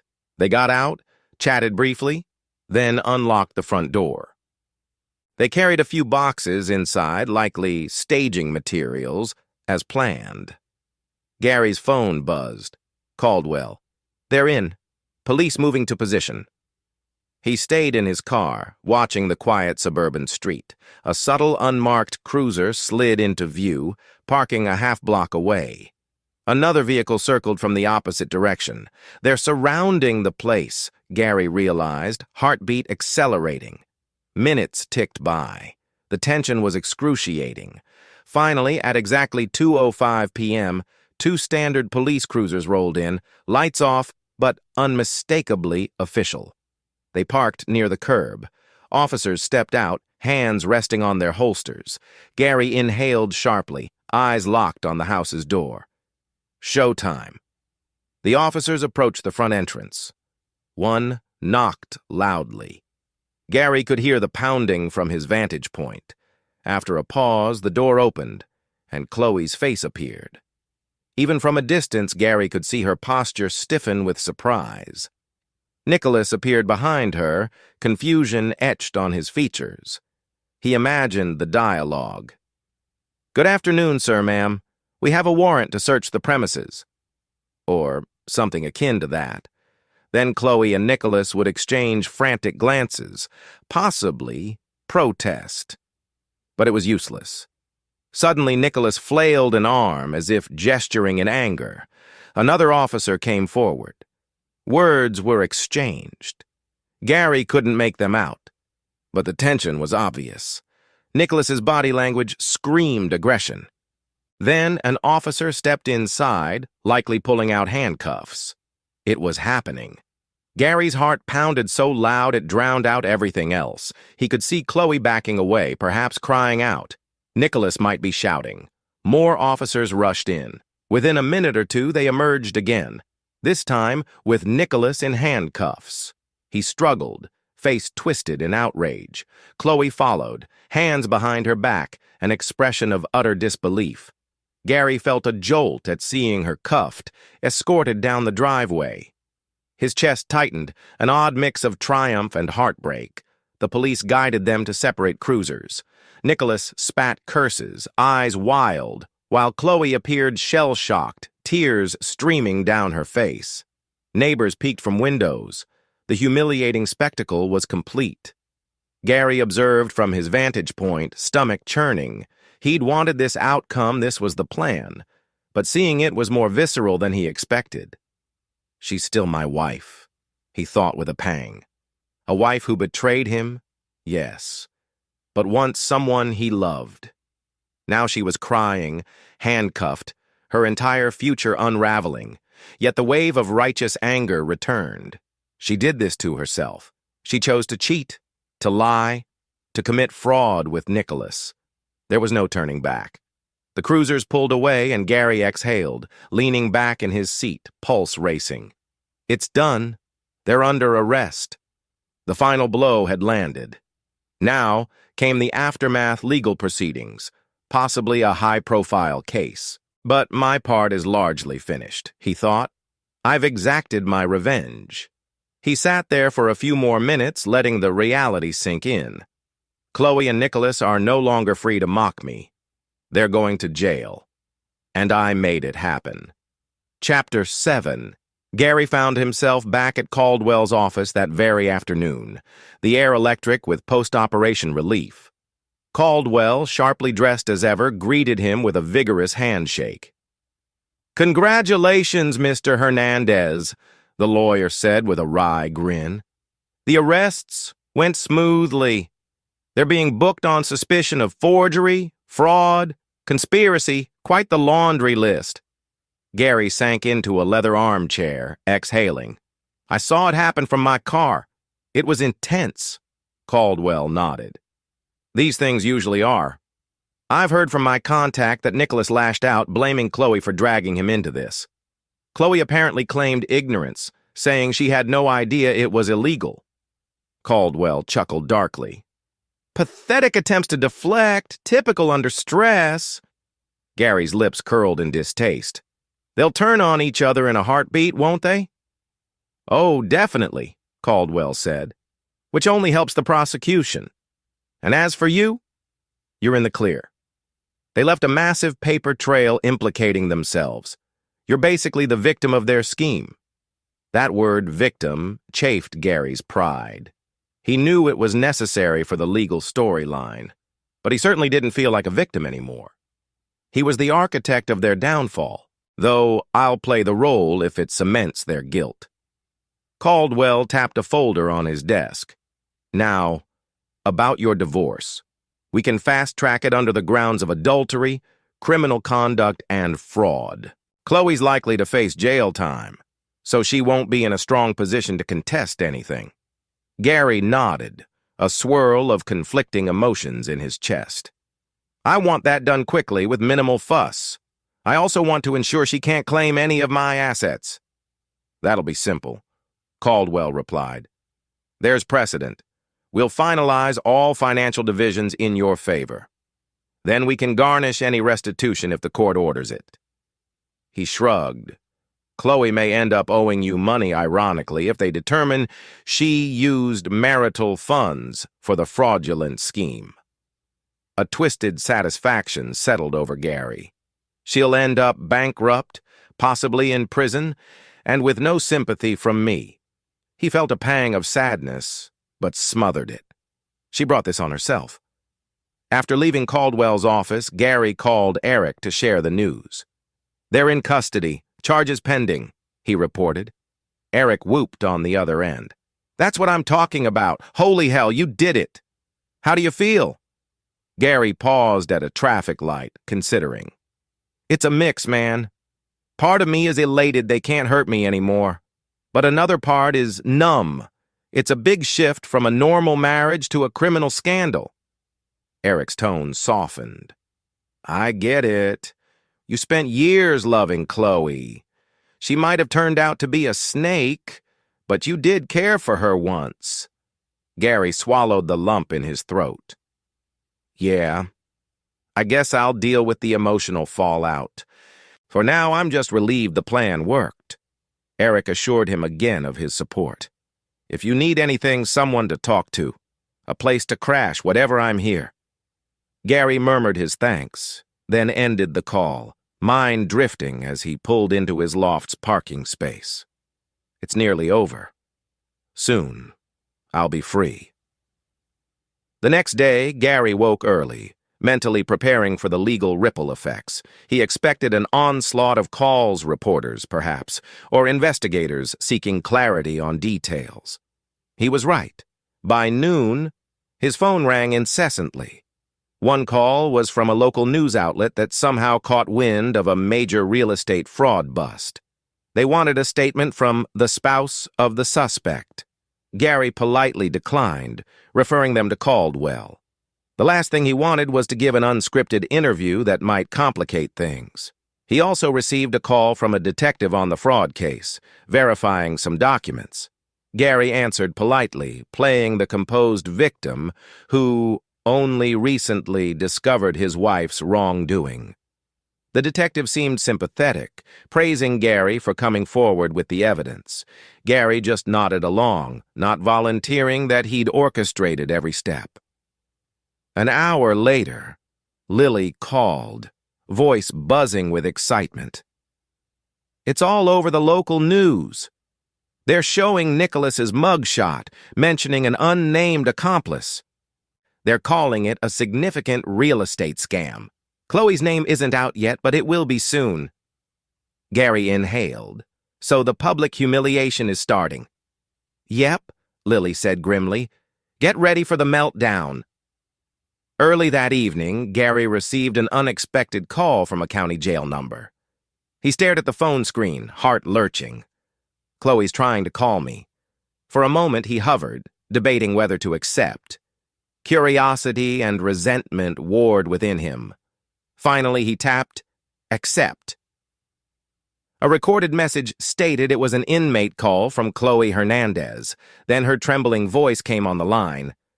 Gary? Oh my God, please pick up. He pressed the phone to his ear. I'm here. She let out a ragged breath. Gary? They have me locked up, I don't understand. The charges they're saying I committed fraud, forgery, I never meant. He clenched his jaw. You never meant to what, Chloe? Cheat? Steal? Lie? Her breath hitched. It wasn't supposed to be like this. Nicholas said it was all above board. I just signed where he told me. I'm innocent, I swear. Gary fought down a laugh. You think forging my signature on legal documents is innocent or using false appraisals? You think your affair was innocent too? She sobbed softly. Gary, I'm sorry. I messed up. Please help me. They might keep me here for months before trial. I can't afford bail. Can you? He felt a surge of savage triumph. Now she begs me. Why would I bail you out? So you can run off with Nicholas again? No, she cried. He betrayed me. He's blaming me for everything. Please, Gary, I'm still your wife. Don't leave me in here. A heavy silence. Gary inhaled, recalling every moment of her betrayal. I'll think about it, he lied curtly, but don't hold your breath. He ended the call before she could respond. His hands shook as he set the phone down. Emotions whirled: anger, satisfaction, heartbreak. She's caged like the liar she is. And she wants me to save her? Never. That evening, Gary told Eric about the jail call, still reeling. She actually expects me to bail her out. Unbelievable. Eric snorted. Cheaters think they can manipulate you forever, but you're not the same man. Gary nodded. Damn right, I'm not. I'm filing for divorce tomorrow. Caldwell's drafting the papers. Let her rot. Eric's tone softened. You're doing what you have to. Just be aware she might play the remorse card. She might cry, beg, claim she's a victim of Nicholas. That can mess with your head. Gary rubbed his forehead. Yeah, it already is. But I won't cave. She deserves whatever's coming. He ended the call, turning on the TV absent-mindedly. News segments flashed by about the real estate scandal. Gary's thoughts drifted to Nicholas. He wondered if the man had tried contacting him too. Probably not. Nicholas had a monstrous ego. He'd likely blame everyone else, including Chloe, for his downfall. Let them devour each other, Gary thought. I'm free of their lies. The next morning, Gary donned a crisp suit again and headed to Caldwell's office to sign the divorce petition. He sat at a polished wooden table, pen in hand, scanning the legal language. Irreconcilable differences, marital misconduct, adultery, criminal activity. Enough grounds to dissolve the marriage instantly, with minimal chance for Chloe to contest. He signed with a flourish, heart pounding as if sealing a crucial victory. Caldwell took the documents with a satisfied nod. We'll file these immediately. Given her incarceration and the charges, the court will expedite the process. Gary stood, adjusting his tie. How soon until it's final? Caldwell shrugged. Hard to say exactly, but it won't take long. Maybe a month or two for the absolute decree. She won't have resources or legal strength to fight it. A flicker of sadness threaded through Gary's triumph. All these years, and this is how our marriage ends. But he forced himself not to dwell. Thank you, Caldwell. Let's wrap this up quickly. Of course, the lawyer said, extending a handshake. By midday, Gary's phone buzzed with a new wave of texts and calls from unknown numbers, likely reporters or curious acquaintances. He ignored most of them until an unexpected name appeared. Mr. Reynolds, Chloe's father. Gary frowned, debating. He might be calling to demand answers or to scold me for not helping Chloe. Despite everything, Gary felt a pang of respect for the man. Mr. Reynolds had always been civil. Perhaps he deserved to hear some truth. He answered quietly. Mr. Reynolds? A heavy sigh on the other end. Gary, son, I've heard about the arrest. Chloe's in jail? What happened? Gary swallowed. She committed real estate fraud with Nicholas, her co-worker. They forged documents, tried to scam big money. They got caught. Mr. Reynolds's voice trembled. Cheating on you too? Gary took a shaky breath. Yes, sir. A beat of silence. Then the older man said, I'm sorry. I had no idea she could stoop this low. If you can find it in your heart, could you help her? She's my daughter, Gary. She's struggling. Anger flared, but Gary reined it in. With all due respect, she betrayed me in every possible way. I'm divorcing her. I don't plan to bail her out. Mr. Reynolds exhaled, sadness woven in every syllable. I understand. Just please, if there's any mercy left in you. She's my child, and seeing her in this mess... His voice cracked. Gary closed his eyes. He'd never heard the man so vulnerable. I'm sorry, but she made her bed. Right, Mr. Reynolds whispered. I guess we'll have to deal with the fallout. A long pause. Even so. Thank you for hearing me out. Gary said nothing, and Mr. Reynolds hung up softly. The phone felt heavy in Gary's hand. Family is another casualty of her betrayal. Still, he couldn't let that sway him. Over the next few days, the scandal escalated. Chloe's mugshot leaked online, fueling gossip threads. Nicholas faced additional charges for prior shady deals uncovered by investigators. The real estate firm that employed them scrambled to distance itself. Meanwhile, Gary's name was kept fairly private. He was known only as a victim's spouse, not a conspirator. Yet, rumors swirled in their social circles. Old friends texted him with shock. "Is it true about Chloe? Wow, man, sorry you're going through this." Some implied he must have been a neglectful husband for her to stray. He ignored such insinuations, focusing on the knowledge he had done everything in his power to be a loyal partner. Eric and Lily remained his stalwart supporters. Lily even suggested he take a short trip to clear his head. "You've orchestrated your revenge. You filed for divorce, maybe get away from the city for a few days," she said. Gary considered it. A part of him longed for a respite from the swirling drama. Yet he worried about missing any crucial developments. Ultimately, he decided to wait until the divorce was further along. Then maybe I'll treat myself to a real vacation. For now, the final pieces were still in motion. One evening, as Gary scrolled the local news on his tablet, he found an article titled, "Real estate power couple jailed for massive fraud scheme." The piece included references to Chloe Hernandez and Nicholas Avery, detailing how their scheme was unraveled. The article described a mystery whistleblower who provided conclusive evidence. Gary smirked at the term. The last lines mentioned that both defendants were awaiting trial, with potential sentences ranging from 5 to 15 years. 5 to 15. The gravity of that sank in. Chloe, the woman he once loved, could spend years behind bars. He set the tablet aside. Heart heavy. Is this what justice feels like? The satisfaction was real, but so was the sense of finality. He poured himself a glass of whiskey, sipping slowly, letting the amber liquid burn down his throat. He realized something crucial. Revenge might taste sweet initially, but it left a bitter aftertaste.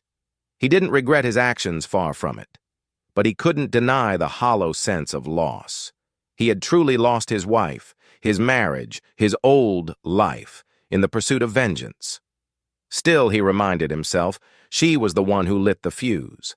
I just ensured the explosion was on my terms. He raised the glass in a silent toast to the dark horizon outside. "Here's to the next chapter," he murmured. Whatever that held, at least he'd face it without the weight of Chloe's betrayal dragging him down. Chapter 8.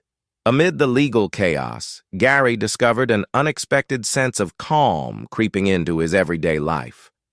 With Chloe out of the picture jailed, awaiting trial, the tension of her presence vanished. No more tiptoeing around his own home, no more stale perfume in the air, no more half-truths or suspicious phone calls. He spent more time at the suburban house now that Nicholas wasn't skulking about. The place felt oddly empty, yet also reclaimed, like stepping back onto land long occupied by an invader. One morning he strolled through the living room, noticing framed wedding photos on a shelf. He picked one up, Chloe beaming, her eyes bright with love, or so he'd believed. His chest tightened. What a lie. In a sudden rush of anger, he set the photo face down. Maybe he'd eventually remove all traces of her, but for now, he let it remain as a reminder of how easily trust can be shattered. He turned to see the couch where she'd probably cuddled with Nicholas. Gary's nostrils flared with disgust. I'll replace that soon. He had a growing list of small changes to purge the painful memories from the house. Eric visited that afternoon, bringing sandwiches and a couple of beers. They sat on the back porch, the autumn air crisp. Leaves rustled in the yard, signaling a change of seasons. Fitting, Gary thought, considering the transformation in his personal life. "How you holding up?" Eric asked, passing a beer. Gary sighed. "Better than I expected. The house feels quieter. I guess that's a blessing. But sometimes my thoughts go dark like, How did my marriage turn into a jail sentence for Chloe? Eric studied him. Well, you didn't force her to cheat or commit fraud. She dug her own grave. Gary nodded, sipping. True.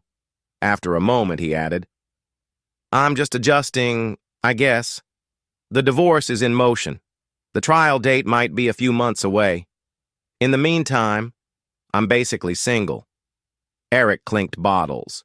Hey, maybe that's a good thing, fresh start. You deserve better. Gary forced a small laugh.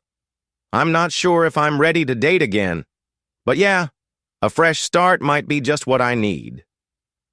They talked business, sports, random topics, avoiding the deeper emotional wounds for now. Eric left in the evening, leaving Gary with a calm sense that life might soon be normal again, whatever that meant. The next day, Caldwell updated Gary that Chloe's bail hearing was scheduled. Given the severity of charges, the judge might set a high bond or deny it outright. She might remain in jail unless someone fronts the money, Caldwell said. Gary's face hardened. I'm not paying a cent. Let her father do it if he wants to burn cash. Caldwell chuckled. Understood. Also, I've spoken with her public defender. They're hinting she'll claim she was manipulated by Nicholas. He orchestrated everything. She was just an unwitting accomplice. Typical blame shift. Gary's jaw flexed. She forged my signature. That's not unwitting. Exactly. Don't worry, the evidence is solid. She's probably hoping for a lenient plea deal. But either way, your divorce proceeds are unaffected. Gary exhaled. Relief mingled with the bitter realization that Chloe would stoop to any excuse to lighten her sentence. She hasn't changed a bit. True to Caldwell's prediction, the judge set a sky-high bail at Chloe's hearing. Unable to afford it and with no one else stepping forward to pay, Chloe remained behind bars. Nicholas, similarly, had his bail denied after a prior record surfaced. They're stuck, as they deserve, Gary told himself, though a small part of him felt pangs of pity. He tried to channel that pity into something constructive, focusing on finishing the last vestiges of shared bills and joint accounts. Legally, he had every right to sever them all. In a single afternoon, he visited his bank, the mortgage office, and the insurance company, removing Chloe's name from everything possible. Each signature felt like cutting another tie with his old life. Back at the house, he started gathering items Chloe had left behind: clothes, personal trinkets. He stuffed them in boxes. Maybe her parents would come for them eventually. Or maybe they'd go into storage until the legal dust settled. It wasn't his concern anymore. As he taped the last box, he found a small envelope tucked in a dresser drawer, labeled in Chloe's handwriting. Anniversary, letters. Curious, he opened it to find old love notes she'd written him over the years. The sweet words about forever love and unbreakable bond stabbed at him like knives. He dropped them into the trash without a second glance, slamming the dresser drawer shut. One afternoon, Lily flew in for a surprise visit, bounding into Gary's house with an overnight bag and a determined expression. Told you I'd show up if you needed me, she said, and I think you do. Gary attempted a smile. Thanks. You know me always the stoic big brother, but I appreciate you coming. She spent the first hour wandering the house, noticing the changes. Feels empty, she remarked softly. Gary nodded. Chloe's presence is gone, physically and emotionally, and that was the goal, right? But sometimes it's eerie. Lily set her hands on her hips. Let's fix that. We'll rearrange furniture, maybe repaint some rooms. Symbolic new beginnings. Despite himself, Gary chuckled. You sure you want to play interior designer? She grinned. I'm sure. It'll help you move on. Trust me. They spent the next 2 days transforming the house. They hauled the old couch where Chloe and Nicholas likely entwined to the curb. Gary bought a stylish new sectional. They painted the walls in the living room a soothing light gray, replacing the warm beige that once matched Chloe's preferences. With every stroke of the paint roller, Gary felt a weight lifting, as though purging the lingering ghosts of betrayal. In the evenings, Lily prompted Gary to talk about his future. "After the divorce is final, do you want to stay in this house? Or maybe move somewhere fresh?" Gary shrugged, taking a seat on the newly placed sectional. "I have mixed feelings. This was our marital home, but it's also mine. I worked hard to buy it. Part of me wants a brand new start, but another part wants to reclaim this place as something that's just me." Lily sipped tea, nodding. "You can do either. The important thing is emotional closure. If you feel haunted, moving might help. But if you feel empowered by transforming it, that works too." He gazed around, the fresh paint smell tangy in the air. "I'm leaning toward staying. I refuse to let her chase me out of my own home." Lily smiled. "Then stay. You've already begun the transformation." They also discussed Gary's work. His software consultancy thrived, ironically benefiting from his intense focus these past weeks. He realized that burying himself in coding and project management served as a distraction from the emotional storm. Lily approved as long as he didn't burn out. On Lily's last evening in town, they sat on the porch watching the sunset. She nudged him with her elbow. "So, do you think you'll ever date again?" Gary let out a rueful laugh. "That's the million-dollar question. Right now, the idea sounds daunting. Trusting someone again, it's not going to be easy." Lily nodded, eyes kind. "I get that. But you're still young, Gary.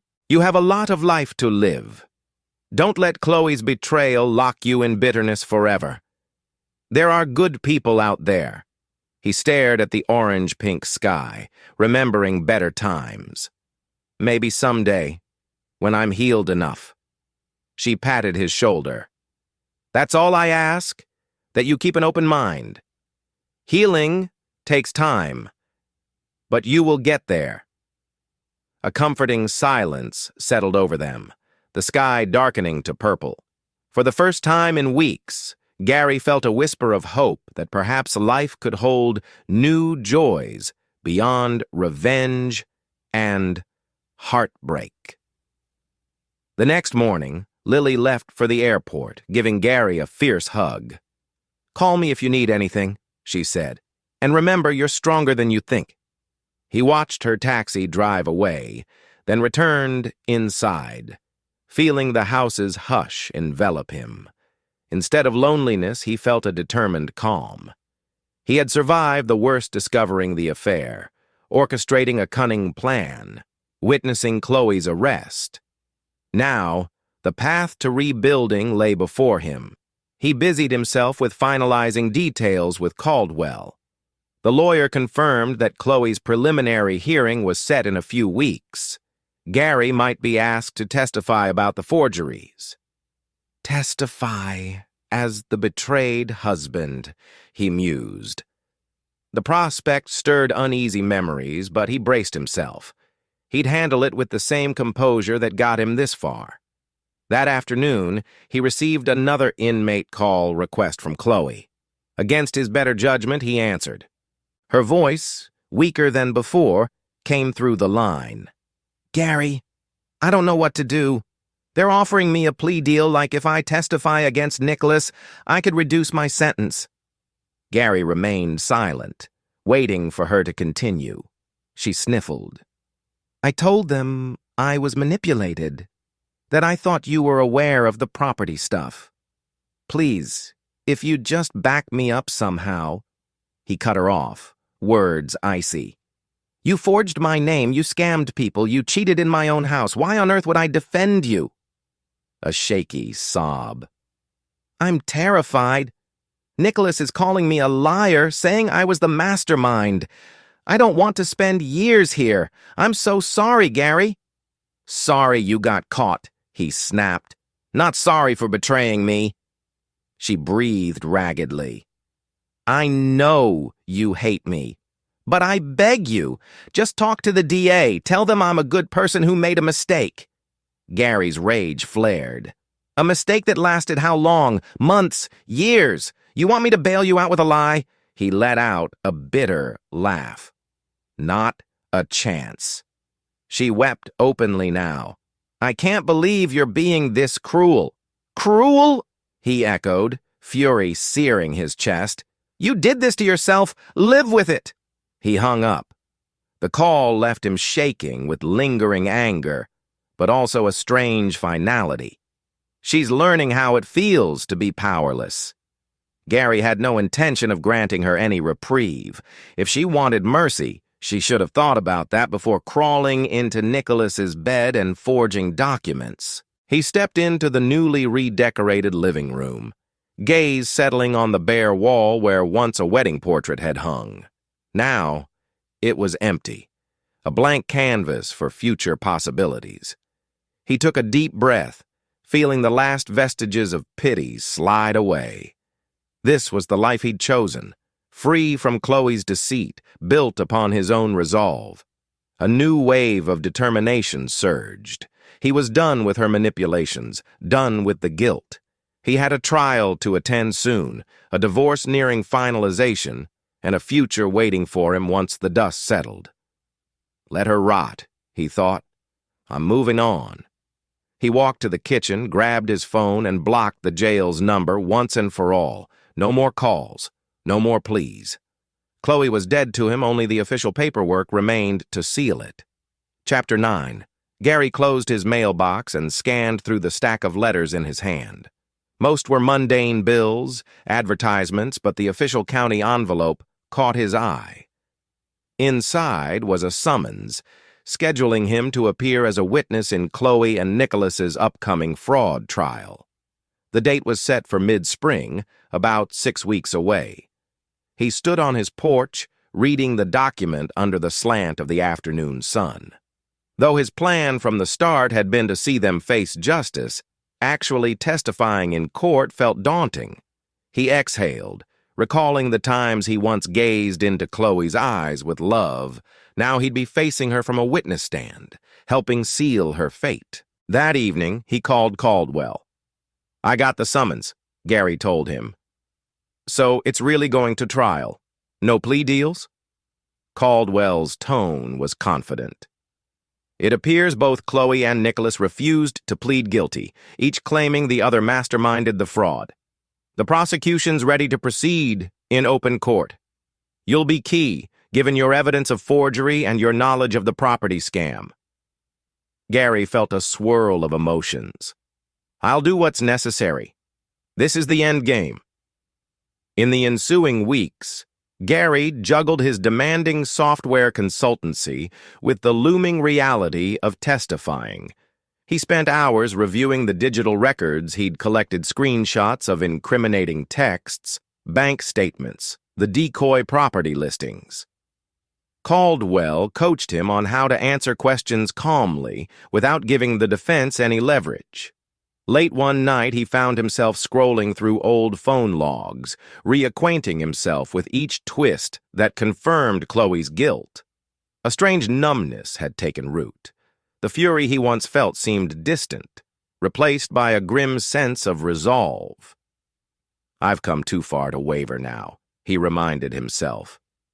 Meanwhile, news outlets occasionally reported on the upcoming trial, referring to it as a notable real estate fraud case. Chloe and Nicholas had each hired separate legal counsel. Their lawyers hinted that the two defendants might accuse each other of orchestrating everything. Gary's name was rarely mentioned, something Caldwell had arranged, by emphasizing that Gary was a victim, not a co-conspirator. One afternoon, Lily video called from the West Coast. Her face filled Gary's phone screen with a supportive smile. "How's your headspace?" she asked. Gary shrugged. "I'm centered, I guess. Honestly, I'm not losing sleep over it anymore." The house is repainted, my finances are stable. The divorce hearing is next month, just a formality since Chloe can't contest from jail. Lily nodded thoughtfully. That's progress. Have you thought about what you'll say in court? I'll tell the truth, Gary said firmly. She used my name.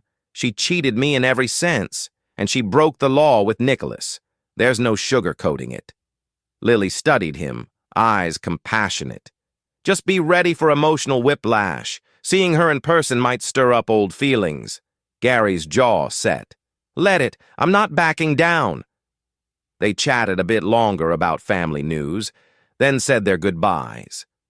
After the call ended, Gary stared out the window at the budding spring leaves, trying to quell the knot in his chest.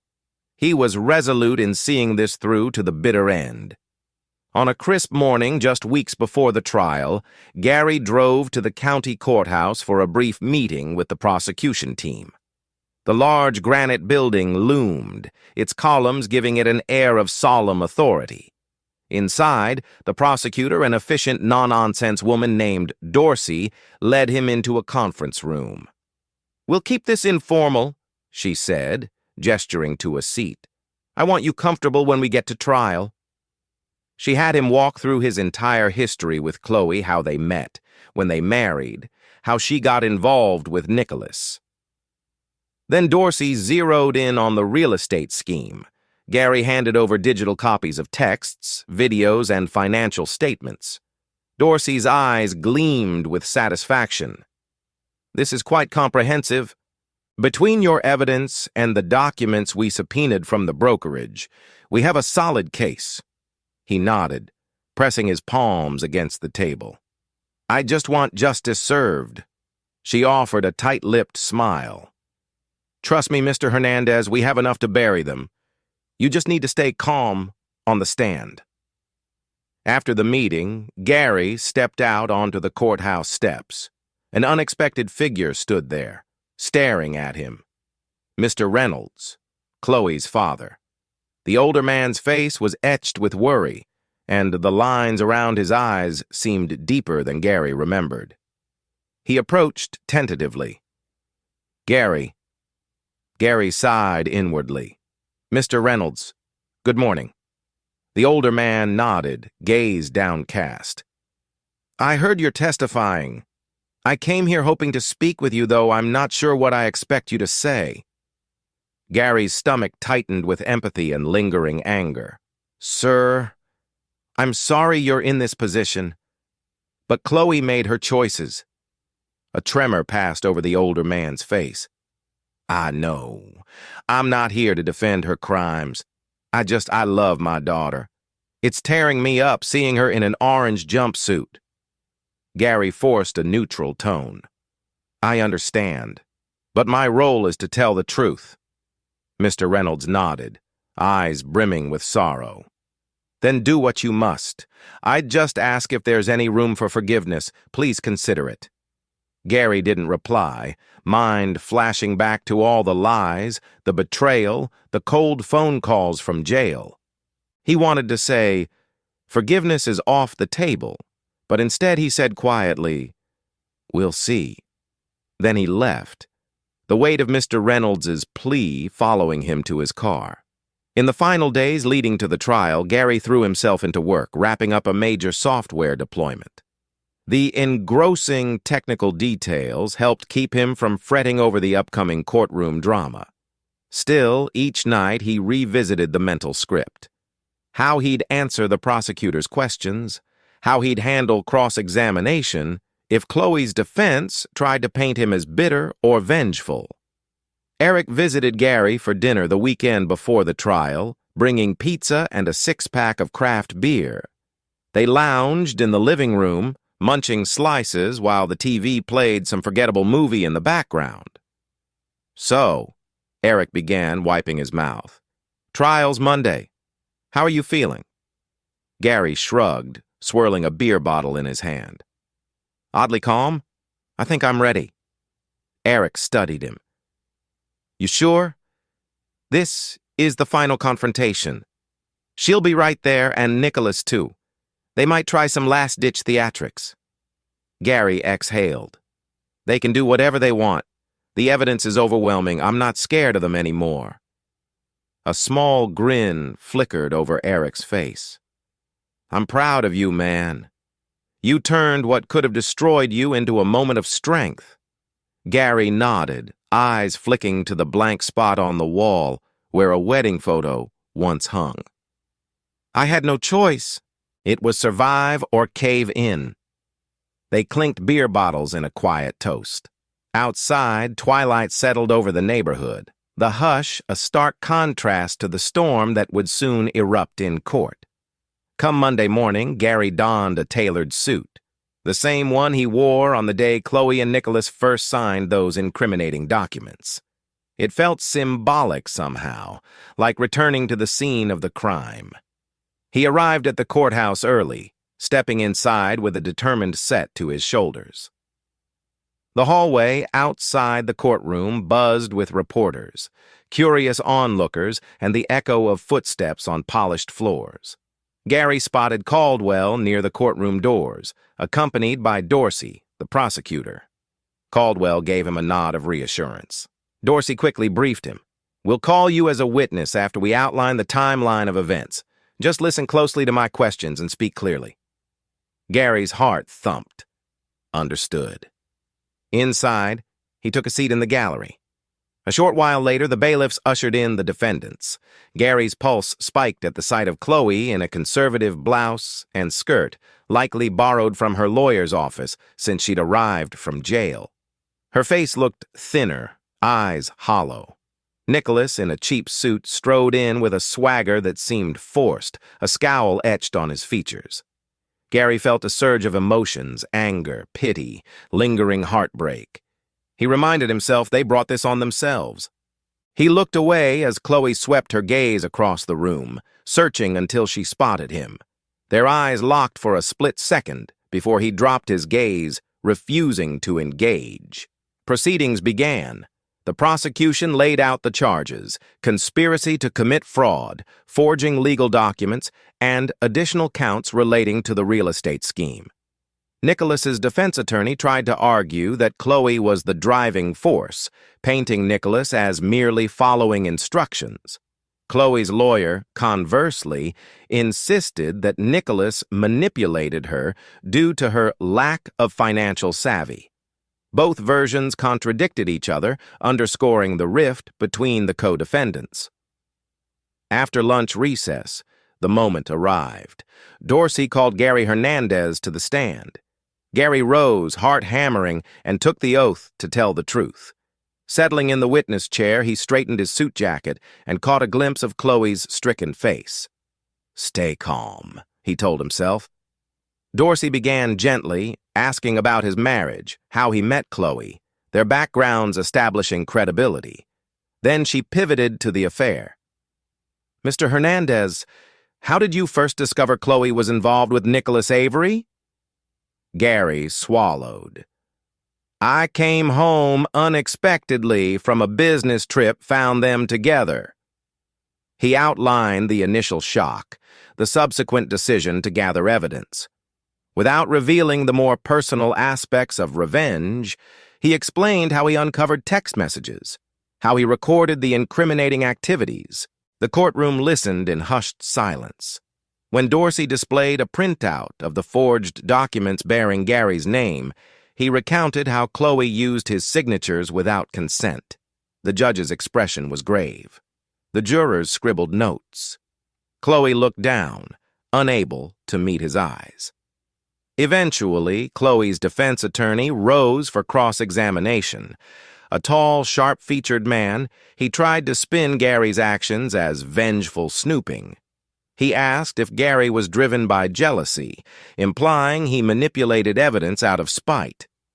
Gary remained collected. I had every reason to be angry, yes. But these documents, he tapped the exhibit, were discovered in official channels. The signatures are forged. That's not my handwriting. No matter what personal motivations I had, the facts stand. The defense attorney pressed on.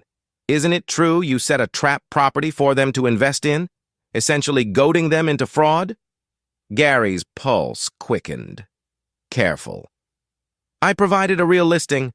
I suspected they'd jump at the chance to commit wrongdoing if they thought it was easy money. And they did. He kept his tone factual. I didn't force them to forge anything.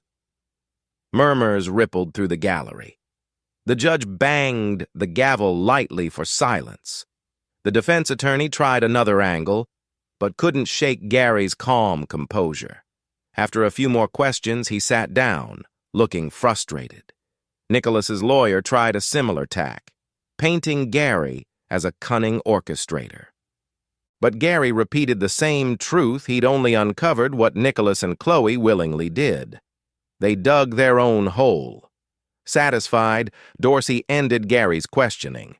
As he stepped down from the stand, Gary felt a weight lift. He'd told the truth, unflinchingly. That should seal it.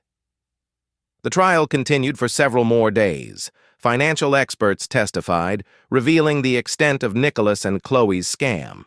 Former co-workers described suspicious behaviors. By the end, the prosecution's case was airtight. Gary attended off and on, occasionally locking eyes with Chloe's father, who sat grim-faced in the back row. Finally, the jury deliberated. The atmosphere in the courtroom was electric with tension when they returned. The four-person delivered the verdict. Guilty on all primary counts for both Nicholas Avery and Chloe Hernandez. Gasps and muffled cries spread through the courtroom. Chloe broke into sobs, covering her face with trembling hands. Nicholas cursed under his breath, shooting Gary a venomous glare. The judge revoked any chance of bail extension, ordering them back into custody until sentencing. A swirl of relief and lingering sadness swept through Gary. He'd come here to see them held accountable, and he got exactly that. Now they'd await sentencing, potentially facing years behind bars. As the bailiff led Chloe away, she paused, eyes redrimmed, looking at Gary one last time. Her lips moved soundlessly. Perhaps I'm sorry, or help me. He couldn't tell. He didn't respond. He only watched her vanish through the courtroom door. A chapter of his life finally closing. Chapter 10. 2 weeks after the trial, Gary found himself in the same courthouse for Chloe's formal sentencing hearing. He nearly considered staying away. He had no obligation to attend, but something compelled him to witness the final outcome. Closure, he told himself. I need to see this through. The hearing was brief. The judge recapped the gravity of the crimes: forging legal documents, defrauding banks, and conspiring to profit illegally. Nicholas received a stiffer penalty due to a prior record, sentenced to a substantial prison term. Chloe's sentence, while slightly lighter, was still several years. She crumpled at the pronouncement, sobbing openly. Gary watched from a back row, face expressionless. He felt no triumph, only a hollow acceptance. When Chloe glanced over her shoulder, their eyes met again. This time, no tears, just a worn despair in her gaze. A bailiff then escorted her away. Leaving the courtroom, Gary exhaled the tension from his shoulders. It's over. Nicholas and Chloe's immediate future was prison. Meanwhile, his life stretched ahead, unencumbered by their treachery. Time to truly move on. Outside, reporters hovered, snapping pictures and shouting questions about the sentencing. Gary ducked his head, ignoring them. However, a local news anchor recognized him, calling out, "Mr. Hernandez, do you have any comment on your wife's prison term?" He stopped, turning slowly. The anchor aimed a microphone at him. Gary paused, remembering Caldwell's guidance. Keep statements neutral. He mustered a composed tone. I have no comment beyond saying justice was served. I hope everyone can learn from this situation. A volley of follow-up questions bombarded him, but Gary politely raised a hand and walked away. He didn't relish public spectacle. The message was clear enough. He'd gotten justice, and there was nothing more to say publicly. Back home, Gary curled up on his new sectional, letting the day's events settle. The house was quiet, the final lines of sunlight stretching across the living room floor. He sipped a glass of water, replaying the sentencing in his mind. Chloe is gone for years. The finality of it made his chest constrict. She'd betrayed him, but part of him remembered the kind, optimistic Chloe from their early years. Where had that person vanished? He shook off the nostalgia. She vanished the moment she chose to cheat. He reminded himself of the affair, the lies, the fraudulent schemes. She wasn't the woman he'd married. Maybe she never had been. This prison sentence was just the natural consequence of who she'd become. His phone buzzed. A text from Lily. "Heard the sentencing. Are you okay?" He typed back a brief, "I'm fine. Thanks." He considered calling her, but instead set the phone aside. He needed solitude. Staring at the newly painted walls, he felt an odd emptiness. Revenge is complete, he told himself. She's punished. We're divorced. Now what? A wave of fatigue rolled over him. Perhaps tomorrow he'd wake up feeling truly free. A week later, Gary's divorce decree arrived in the mail. He opened the manila envelope, scanning the official language. "The marriage between Gary Hernandez and Chloe Hernandez is hereby dissolved grounds. Adultery, criminal activity." The lines blurred momentarily as he remembered their wedding day, the vows they spoke, all undone with a single piece of legal paper. He placed the decree on the coffee table. This is it. He was no longer a married man. He'd achieved every step of his plan, safeguarding his assets, making them pay for their betrayal. Strangely, he felt no burst of elation, just a quiet finality. To mark the occasion, he poured himself a small measure of bourbon. Standing on his back porch, he gazed out at the yard, the horizon tinted gold by the setting sun. He raised the glass in a silent toast to the memory of what once was and to the future, still unwritten. Over the next few weeks, the media hype died down. The real estate firm that Chloe once worked for issued statements distancing themselves from two bad apples.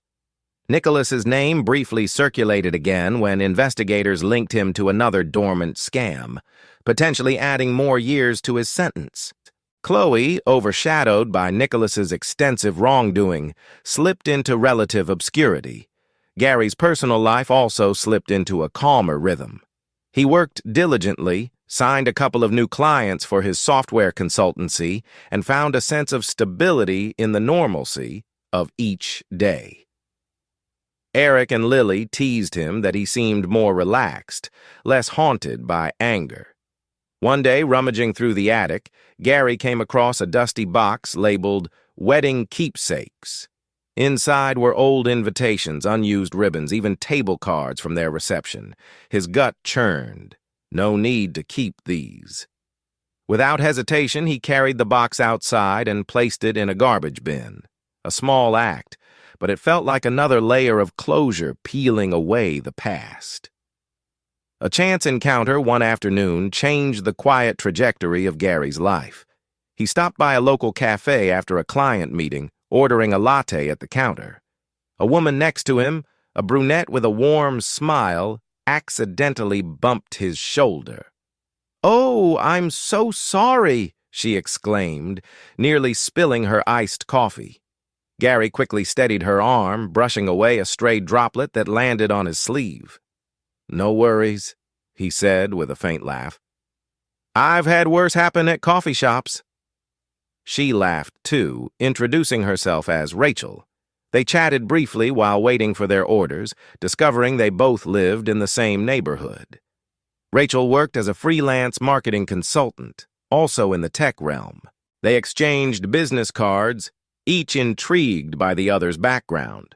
As Gary left, latte in hand, he found himself smiling. It was just a simple encounter, no grand romantic overture, but something about Rachel's warmth nudged at him. Maybe I'm not as closed off as I thought, he mused. For the first time since Chloe's betrayal, the idea of connecting with someone new didn't feel impossible.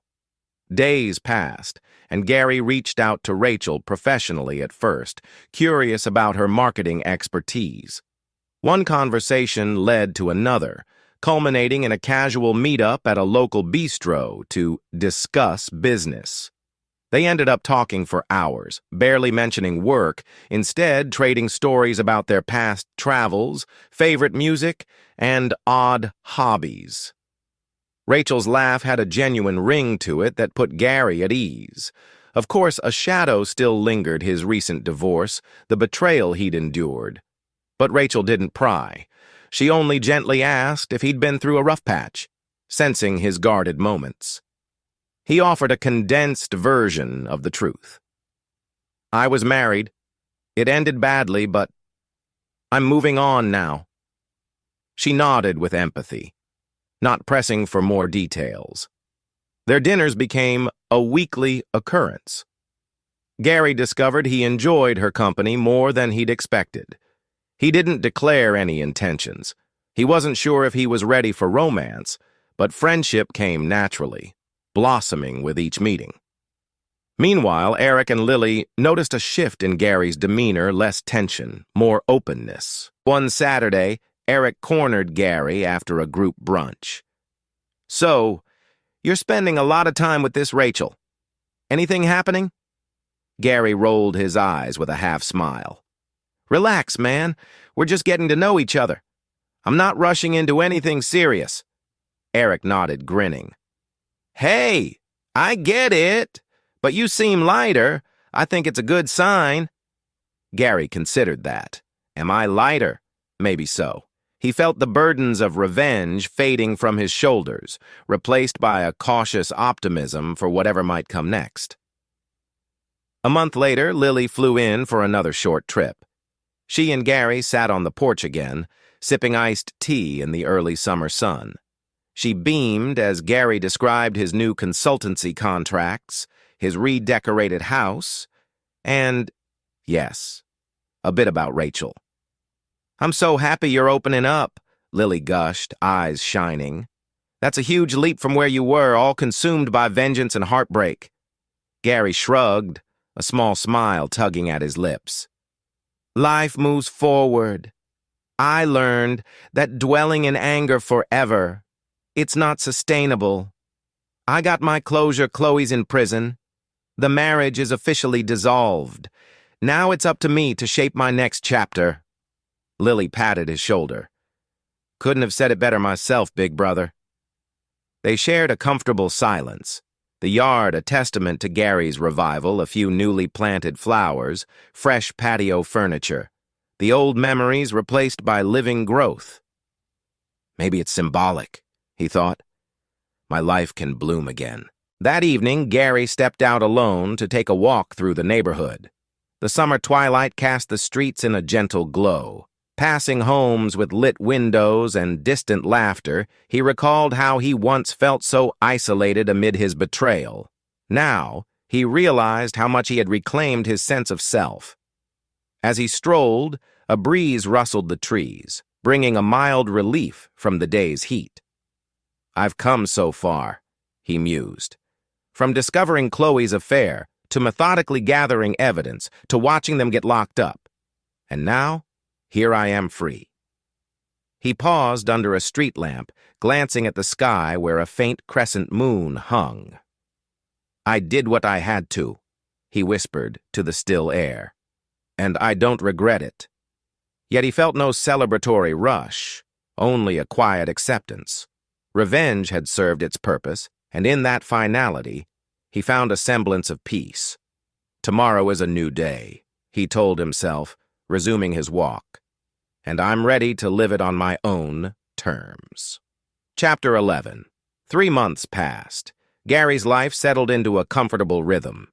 He continued seeing Rachel occasionally, though they kept it relaxed, neither proclaiming it a serious relationship. Their shared interests, tech innovations, indie, concerts, volunteer work created a foundation for genuine friendship. If romance bloomed, Gary decided he wouldn't resist it. For now, he cherished her easy company. Summer had fully arrived, draping the city in bright sunshine and sweltering afternoons. One early July morning, Gary stood on his porch, sipping iced coffee, scanning the property with a critical eye. The lawn was healthy. The flower beds Lily had helped plant thrived. The porch furniture was new. The house, once a battlefield of betrayal, now felt like a sanctuary. He inhaled the fresh air. "This is mine," he thought with satisfaction. A stark contrast to that day, he discovered Nicholas's shoes at the door, a memory that no longer cut him as deeply. In early July, Gary received an unexpected letter from Chloe. It had been routed through the prison mail system, complete with official stamps. His pulse kicked at seeing the handwriting on the envelope, her name in the corner, Chloe Hernandez, inmate. He debated whether to open it. Part of him wanted to tear it up unread. Another part, curious, felt compelled to see what she had to say. In the end, he sat at his kitchen table, carefully opening the envelope. The letter was short, scrawled in a shaky pen. "Gary, I know I'm the last person you want to hear from, but I can't bear my regrets alone. I took everything for granted, your love, your trust. I used you and hurt you in ways I can't undo. I'm not asking for a pardon. I just want you to know I'm sorry. Every day in here I realize how wrong I was. I hope one day you can find it in your heart to forgive me. If not, I understand. Chloe." He stared at the letter, emotions roiling. Was this genuine remorse or a ploy for sympathy? The cynic in him suspected manipulation, but another part acknowledged that prison might indeed make someone reflect on their actions. Does it matter? He wondered. He had no intention of responding. Forgiveness was a personal journey. He didn't owe her anything. He placed the letter in a drawer, intending to think about it later. For now, it changed nothing. A few days later, Lily called, and Gary read the letter to her verbatim. She let out a low whistle. I don't know, man. Maybe she's genuinely sorry, or maybe she's hoping you'll help her get parole or something." Gary nodded at the phone. "It doesn't change the facts. She's in prison for good reason. I have zero intention of interceding." Lily's voice softened. "True. But maybe acknowledging her apology in your own heart could help you, not her. You know, let go of the last bits of anger." Gary sighed. "I'm mostly past anger anyway. I'm living my life, she's reaping her consequences. That's enough." He ended the call, mind drifting back to the letter. Let go of the last bits of anger. He wondered if that was possible without offering a direct response. Perhaps time would tell. On a sunnier note, Gary's software consultancy soared to new heights. He landed a significant contract with a regional hospital group, developing specialized data analytics. The challenge invigorated him, filling his days with programming sprints and client meetings. Rachel, who had marketing expertise, lent a hand occasionally, refining his company's branding. Their collaboration was seamless, forging an even stronger bond. One afternoon, after polishing a marketing pitch, they took a break at a nearby park. Birds chirped overhead, and a gentle breeze rustled the trees. Rachel stretched out on a bench, eyes shining. "You know, Gary, you could expand your business beyond local clients. You have the talent and the connections." He considered that, smiling. "Yeah, I've thought about it. Maybe in the future I'll aim bigger. For now, I like the personal touch of working with clients directly." She nodded, a playful glint in her eyes. "Where do you see yourself in a couple of years? In business, life, everything?" Gary hesitated, the ghost of his old heartbreak hovering in the back of his mind. "I'm not entirely sure," he admitted, "but for once uncertainty doesn't scare me. I know I'm not stuck. I can choose my next step." She reached out, giving his hand a light squeeze. That's growth right there. He nodded, warmth spreading in his chest. Perhaps there was more to life than revenge and regret. One evening, Eric invited Gary to a small barbecue at his home. A cluster of mutual friends gathered, some of whom hadn't seen Gary since before the scandal. As they sipped cold drinks and grilled steaks, they inevitably asked about the fiasco. "Dude, you sure went through hell," one friend commented. "We were all shocked when we heard about Chloe's arrest." Gary offered a measured shrug. "Yeah, it was rough, but I'm in a better place now." Another friend, a woman named Tess, said, "We're proud of how you handled it. You didn't just vanish into depression. You stood up for yourself," Eric chimed in, flipping burgers. "Gary's the prime example of turning the tables with style." Gary flushed slightly. "I won't pretend it was easy. But yeah, I guess I had to do it my way." A wave of gratitude swelled in him, recognizing the support from these friends. The days of isolation and secrecy were behind him. Now he could talk openly about the ordeal, no longer haunted by shame or fury. That night, after the barbecue wound down, Gary and Eric lingered by the flickering coals, nursing the last of the beers. The cicadas hummed in the warm night air. Eric leaned against the deck railing, glancing at Gary. "So, the trial's over. The divorce is final. The house is basically brand new inside. What's next on your bucket list?" Gary gazed into the embers. "Honestly, I might take a real vacation. Maybe a solo trip somewhere scenic just to clear my head, reflect." Eric nodded. "You deserve it, man. I can watch your place if you want." Gary chuckled. "Appreciate it. I might even invite Rachel if things keep developing, but I'm not rushing. A solo trip could be good for me, too."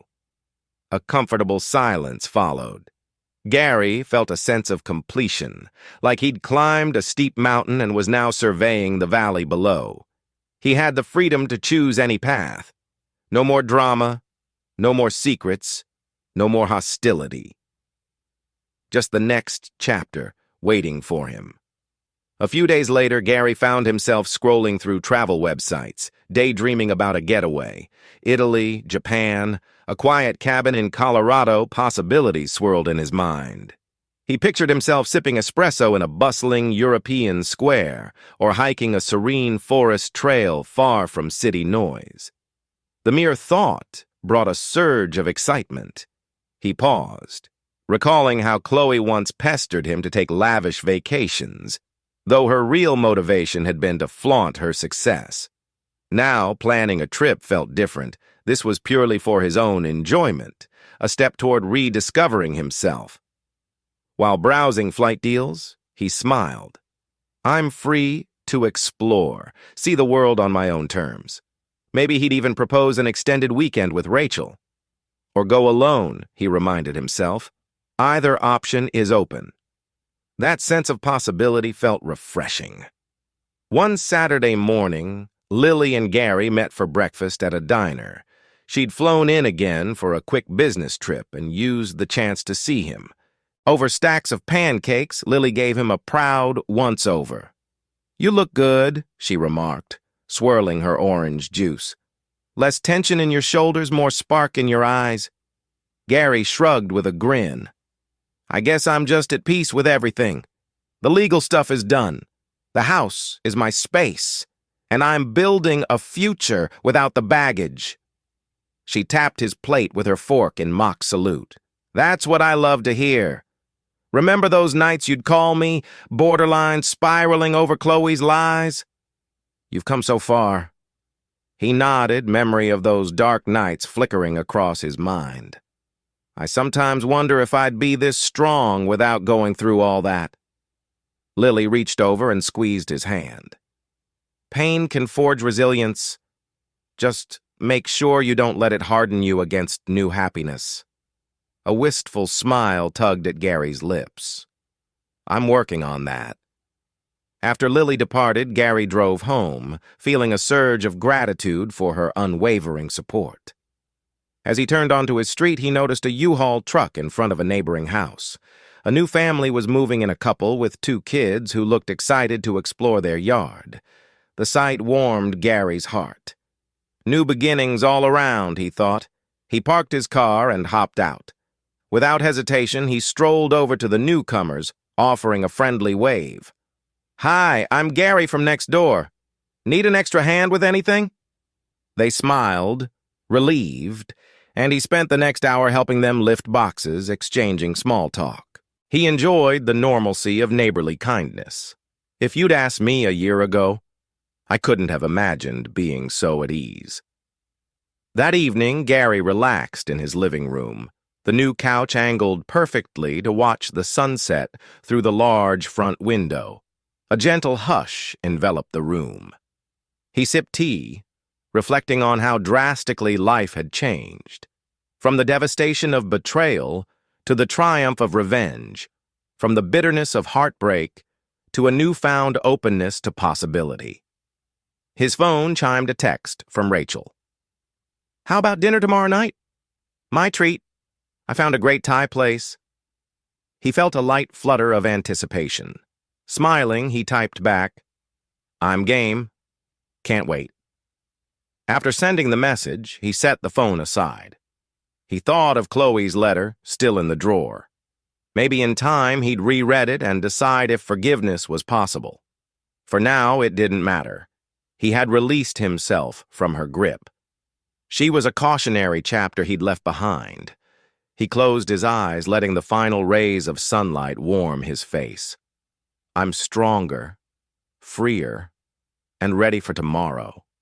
The hush of the house no longer felt lonely, but serene. With the past laid to rest, Gary embraced the quiet confidence of a man who had survived betrayal, orchestrated justice, and emerged on the other side unbroken and unafraid. Chapter 12. Late summer brought balmy temperatures and lively energy to the city. Gary found himself thriving in the surge of activity both socially and professionally. Word of mouth about his software consultancy grew, and he enjoyed a steady stream of projects that challenged him. The house transformations were nearly complete. New furniture, updated decor, a fresh coat of paint on the outside shutters. Rachel joined him on several outings. A jazz concert in the park, an art exhibit downtown, even a weekend hike in the rolling hills outside the city. They shared easy laughter and spontaneous moments. Neither rushed into labeling it serious. Still, a quiet closeness was undeniable. One morning, as they strolled along a nature trail, Rachel paused to catch her breath. "We should do this more often," she said, gazing at the forest canopy overhead. "It's good for the soul." Gary nodded, a faint grin curving his lips. "Agreed. After everything I've been through, this feels rejuvenating." She squeezed his hand, not prying further. He appreciated the unspoken understanding that his past wounds ran deep, but he was choosing to step into new experiences without letting old scars paralyze him. Despite Gary's newfound optimism, ghosts from the past occasionally resurfaced in small ways. One afternoon, the mailbox held another letter from Chloe, but he tossed it unopened. He felt no need to rehash her apologies. She had her sentence, and he had his life. Over dinner with Eric that week, Gary admitted, "I feel a bit guilty ignoring her letters. Part of me wonders if I should just read them for closure." Eric shrugged, swirling a spoon in his soup. "Closure's about you, not her. If reading them helps you, do it. If it only drags you backward, don't. You owe her nothing." Gary let that settle. "Yeah, you're right." He recognized that any second-guessing was more about his own conscience than any duty to Chloe. "I'm done being her emotional caretaker." The summer days grew shorter, the evenings tinted with the approach of autumn. Gary found himself on the cusp of another personal milestone, finalizing the sale of a small condo he'd invested in years ago. It had served as a rental property during his marriage, but with all the legal commotion, He'd let it sit vacant. Now, he decided to unload it, further removing financial entanglements tied to his past. At the closing table, the buyer, a young couple, signed the documents with excitement. Gary smiled politely, recalling his own illusions of a bright future when he first married Chloe. Life has a way of upending illusions, he thought with a twinge of nostalgia. But illusions aside, he now felt a solid foundation under him. When the deal was done, he walked out with a check in hand, a chunk of extra funds that symbolized another severed tie to the old life. He felt lighter, like he'd pruned unnecessary branches from a tree so it could grow stronger. That evening, he decided to treat himself and Rachel to a small celebratory dinner at an upscale rooftop restaurant downtown. The city lights twinkled below as they clinked glasses of white wine. Rachel sipped, leaning on the railing with a contented smile. "I'm proud of you," she said softly. "You're taking charge of your life." Gary met her gaze. "I had to. For a while, I let betrayal consume me. But now, I see a bigger horizon." She traced a fingertip along the rim of her glass. "So, if you could sum up what you've learned in one sentence," he thought, recalling the long journey. "Maybe. Never let someone's betrayal define your future, but never forget the strength you found in facing it." He gave a small shrug. "Something like that." Her eyes shone with admiration. "That's powerful." He glanced out at the skyline, the breeze lifting his hair. For a moment, he envisioned the city as a metaphor. Bright lights forging ahead in the night, each building standing tall despite the darkness around it.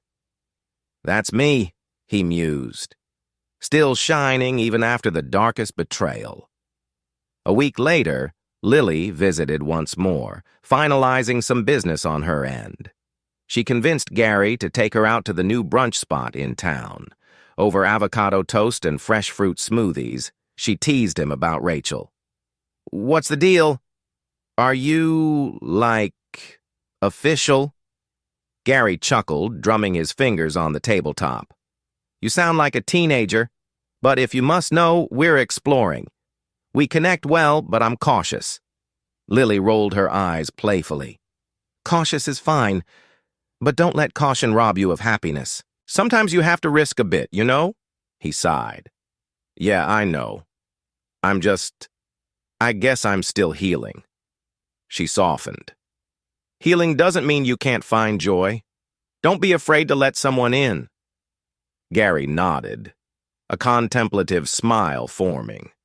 He flashed back to that day of utter shock when he found Chloe's lover's shoes at the door, how far he'd come from that devastation. Maybe it's time to trust again, he thought, at least enough to see where it leads.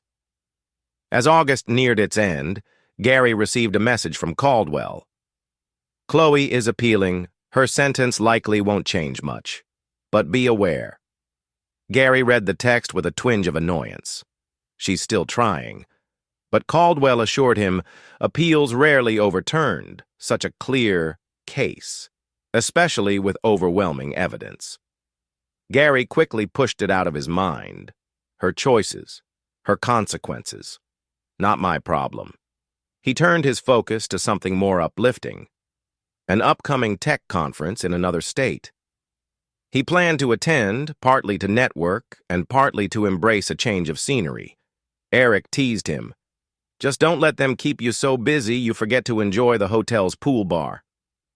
Gary laughed, feeling an unfamiliar excitement about traveling without the burden of deception or emotional chaos. On a whim, he invited Rachel along, pointing out it could be a casual trip she could do some remote work, and they'd share free evenings. She lit up at the invitation, agreeing readily. Why not explore a new city together? The conference trip was a low-key adventure. They attended workshops in the day, gleaning insights from industry leaders. In the evenings, they sampled local cuisine and strolled through the city's historic downtown, hand in hand. It felt almost surreal to Gary. He'd left the city once, with Chloe, under illusions of marital bliss. Now, with Rachel, everything felt genuine and unforced. One night, returning to their shared hotel suite after a late dinner, Rachel settled on the couch, her expression thoughtful. "We've been spending a lot of time together," she said gently. "I'm curious if you feel ready to define what we have." Gary's heart thumped. He considered the question carefully. "I care about you," he said slowly. "And I do want something meaningful. It's just I have scars." She smiled softly, reaching for his hand. "I understand scars, but I'm willing to move at a pace that respects them." He exhaled, gratitude welling up. "I guess, if we're naming it, I'm open to calling you my girlfriend, if that's not too high school to say."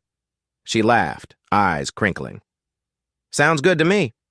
They sealed it with a gentle kiss, a warmth that chased away the last echoes of Gary's old anguish. Returning home after the conference, Gary felt a renewed sense of optimism. He juggled his work projects, kept up with the final touches on his house, and found time to indulge in small adventures with Rachel. The seasons shifted, bringing cooler breezes, reminding him of how quickly a year could turn one's life upside down and then back upright again. One day in late September, Gary stumbled upon an old digital album while organizing files on his computer. Photos from the early days of his marriage to Chloe scrolled by. Vacations, holiday gatherings, silly selfies. He paused, heart twinging. That was me, so naive. But instead of anger, he felt a gentle sadness for the man he used to be. "I can't erase the past, but I've outgrown it." He closed the album, copying it to a backup drive. He decided not to delete it. The memories, good or bad, were part of his journey. On a crisp autumn morning, Gary took a walk through a local park. Leaves blazed in oranges and reds, crunching underfoot. He reflected on the changes around him. Chloe and Nicholas in prison, the trial over, the divorce final, his life recentered. He'd achieved everything he once set out to do when rage fueled him. Yet ironically, it was a calm acceptance that filled him now.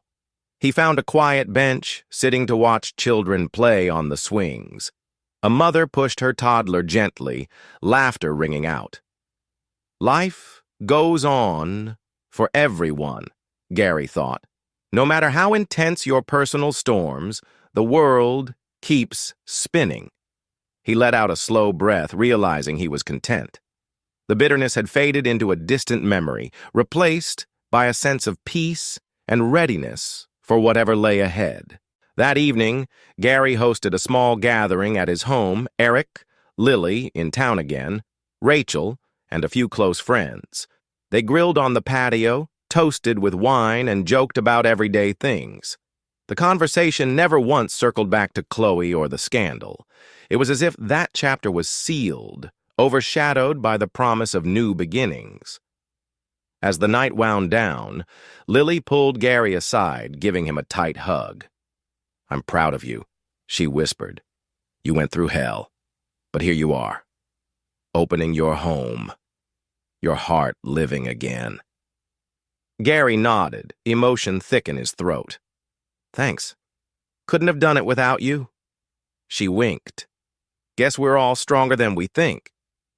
Later, after the last guest left, Gary stood on his porch, Rachel at his side. They stared at the moonlit sky, the hush of midnight wrapping around them. He felt her hand slip into his, a comforting warmth. A year ago, he'd stood on a different porch, seething with betrayal. Now, he breathed in the crisp air, grateful for the transformation. In the quiet, he whispered, "This is what it feels like to be free." Rachel glanced at him, smiling curiously. "Free?" He smiled back. "Free from lies, free from anger, just free to be me." She rested her head on his shoulder, and they stood there, watching the moon trace its path across the sky. No longer haunted, no longer tethered to rage, Gary embraced the serenity of a future he'd built on his own terms. Stronger, wiser, and at peace. What's up, story lovers? This is the Story Guy, and if you're hungry for crazy tales and mind-blowing narratives, you've come to the right place. Don't forget to smash that subscribe button so you don't miss out on our weekly dose of crazy cheating stories, fun fiction and gut-ripping comedy from around the world. But that's not all. We also create our own original stories, and trust me, you won't find these anywhere else. Want even more spine-tingling reads? Head down to the description and grab our exclusive story collections. Thanks for watching, and I'll catch you in the next video.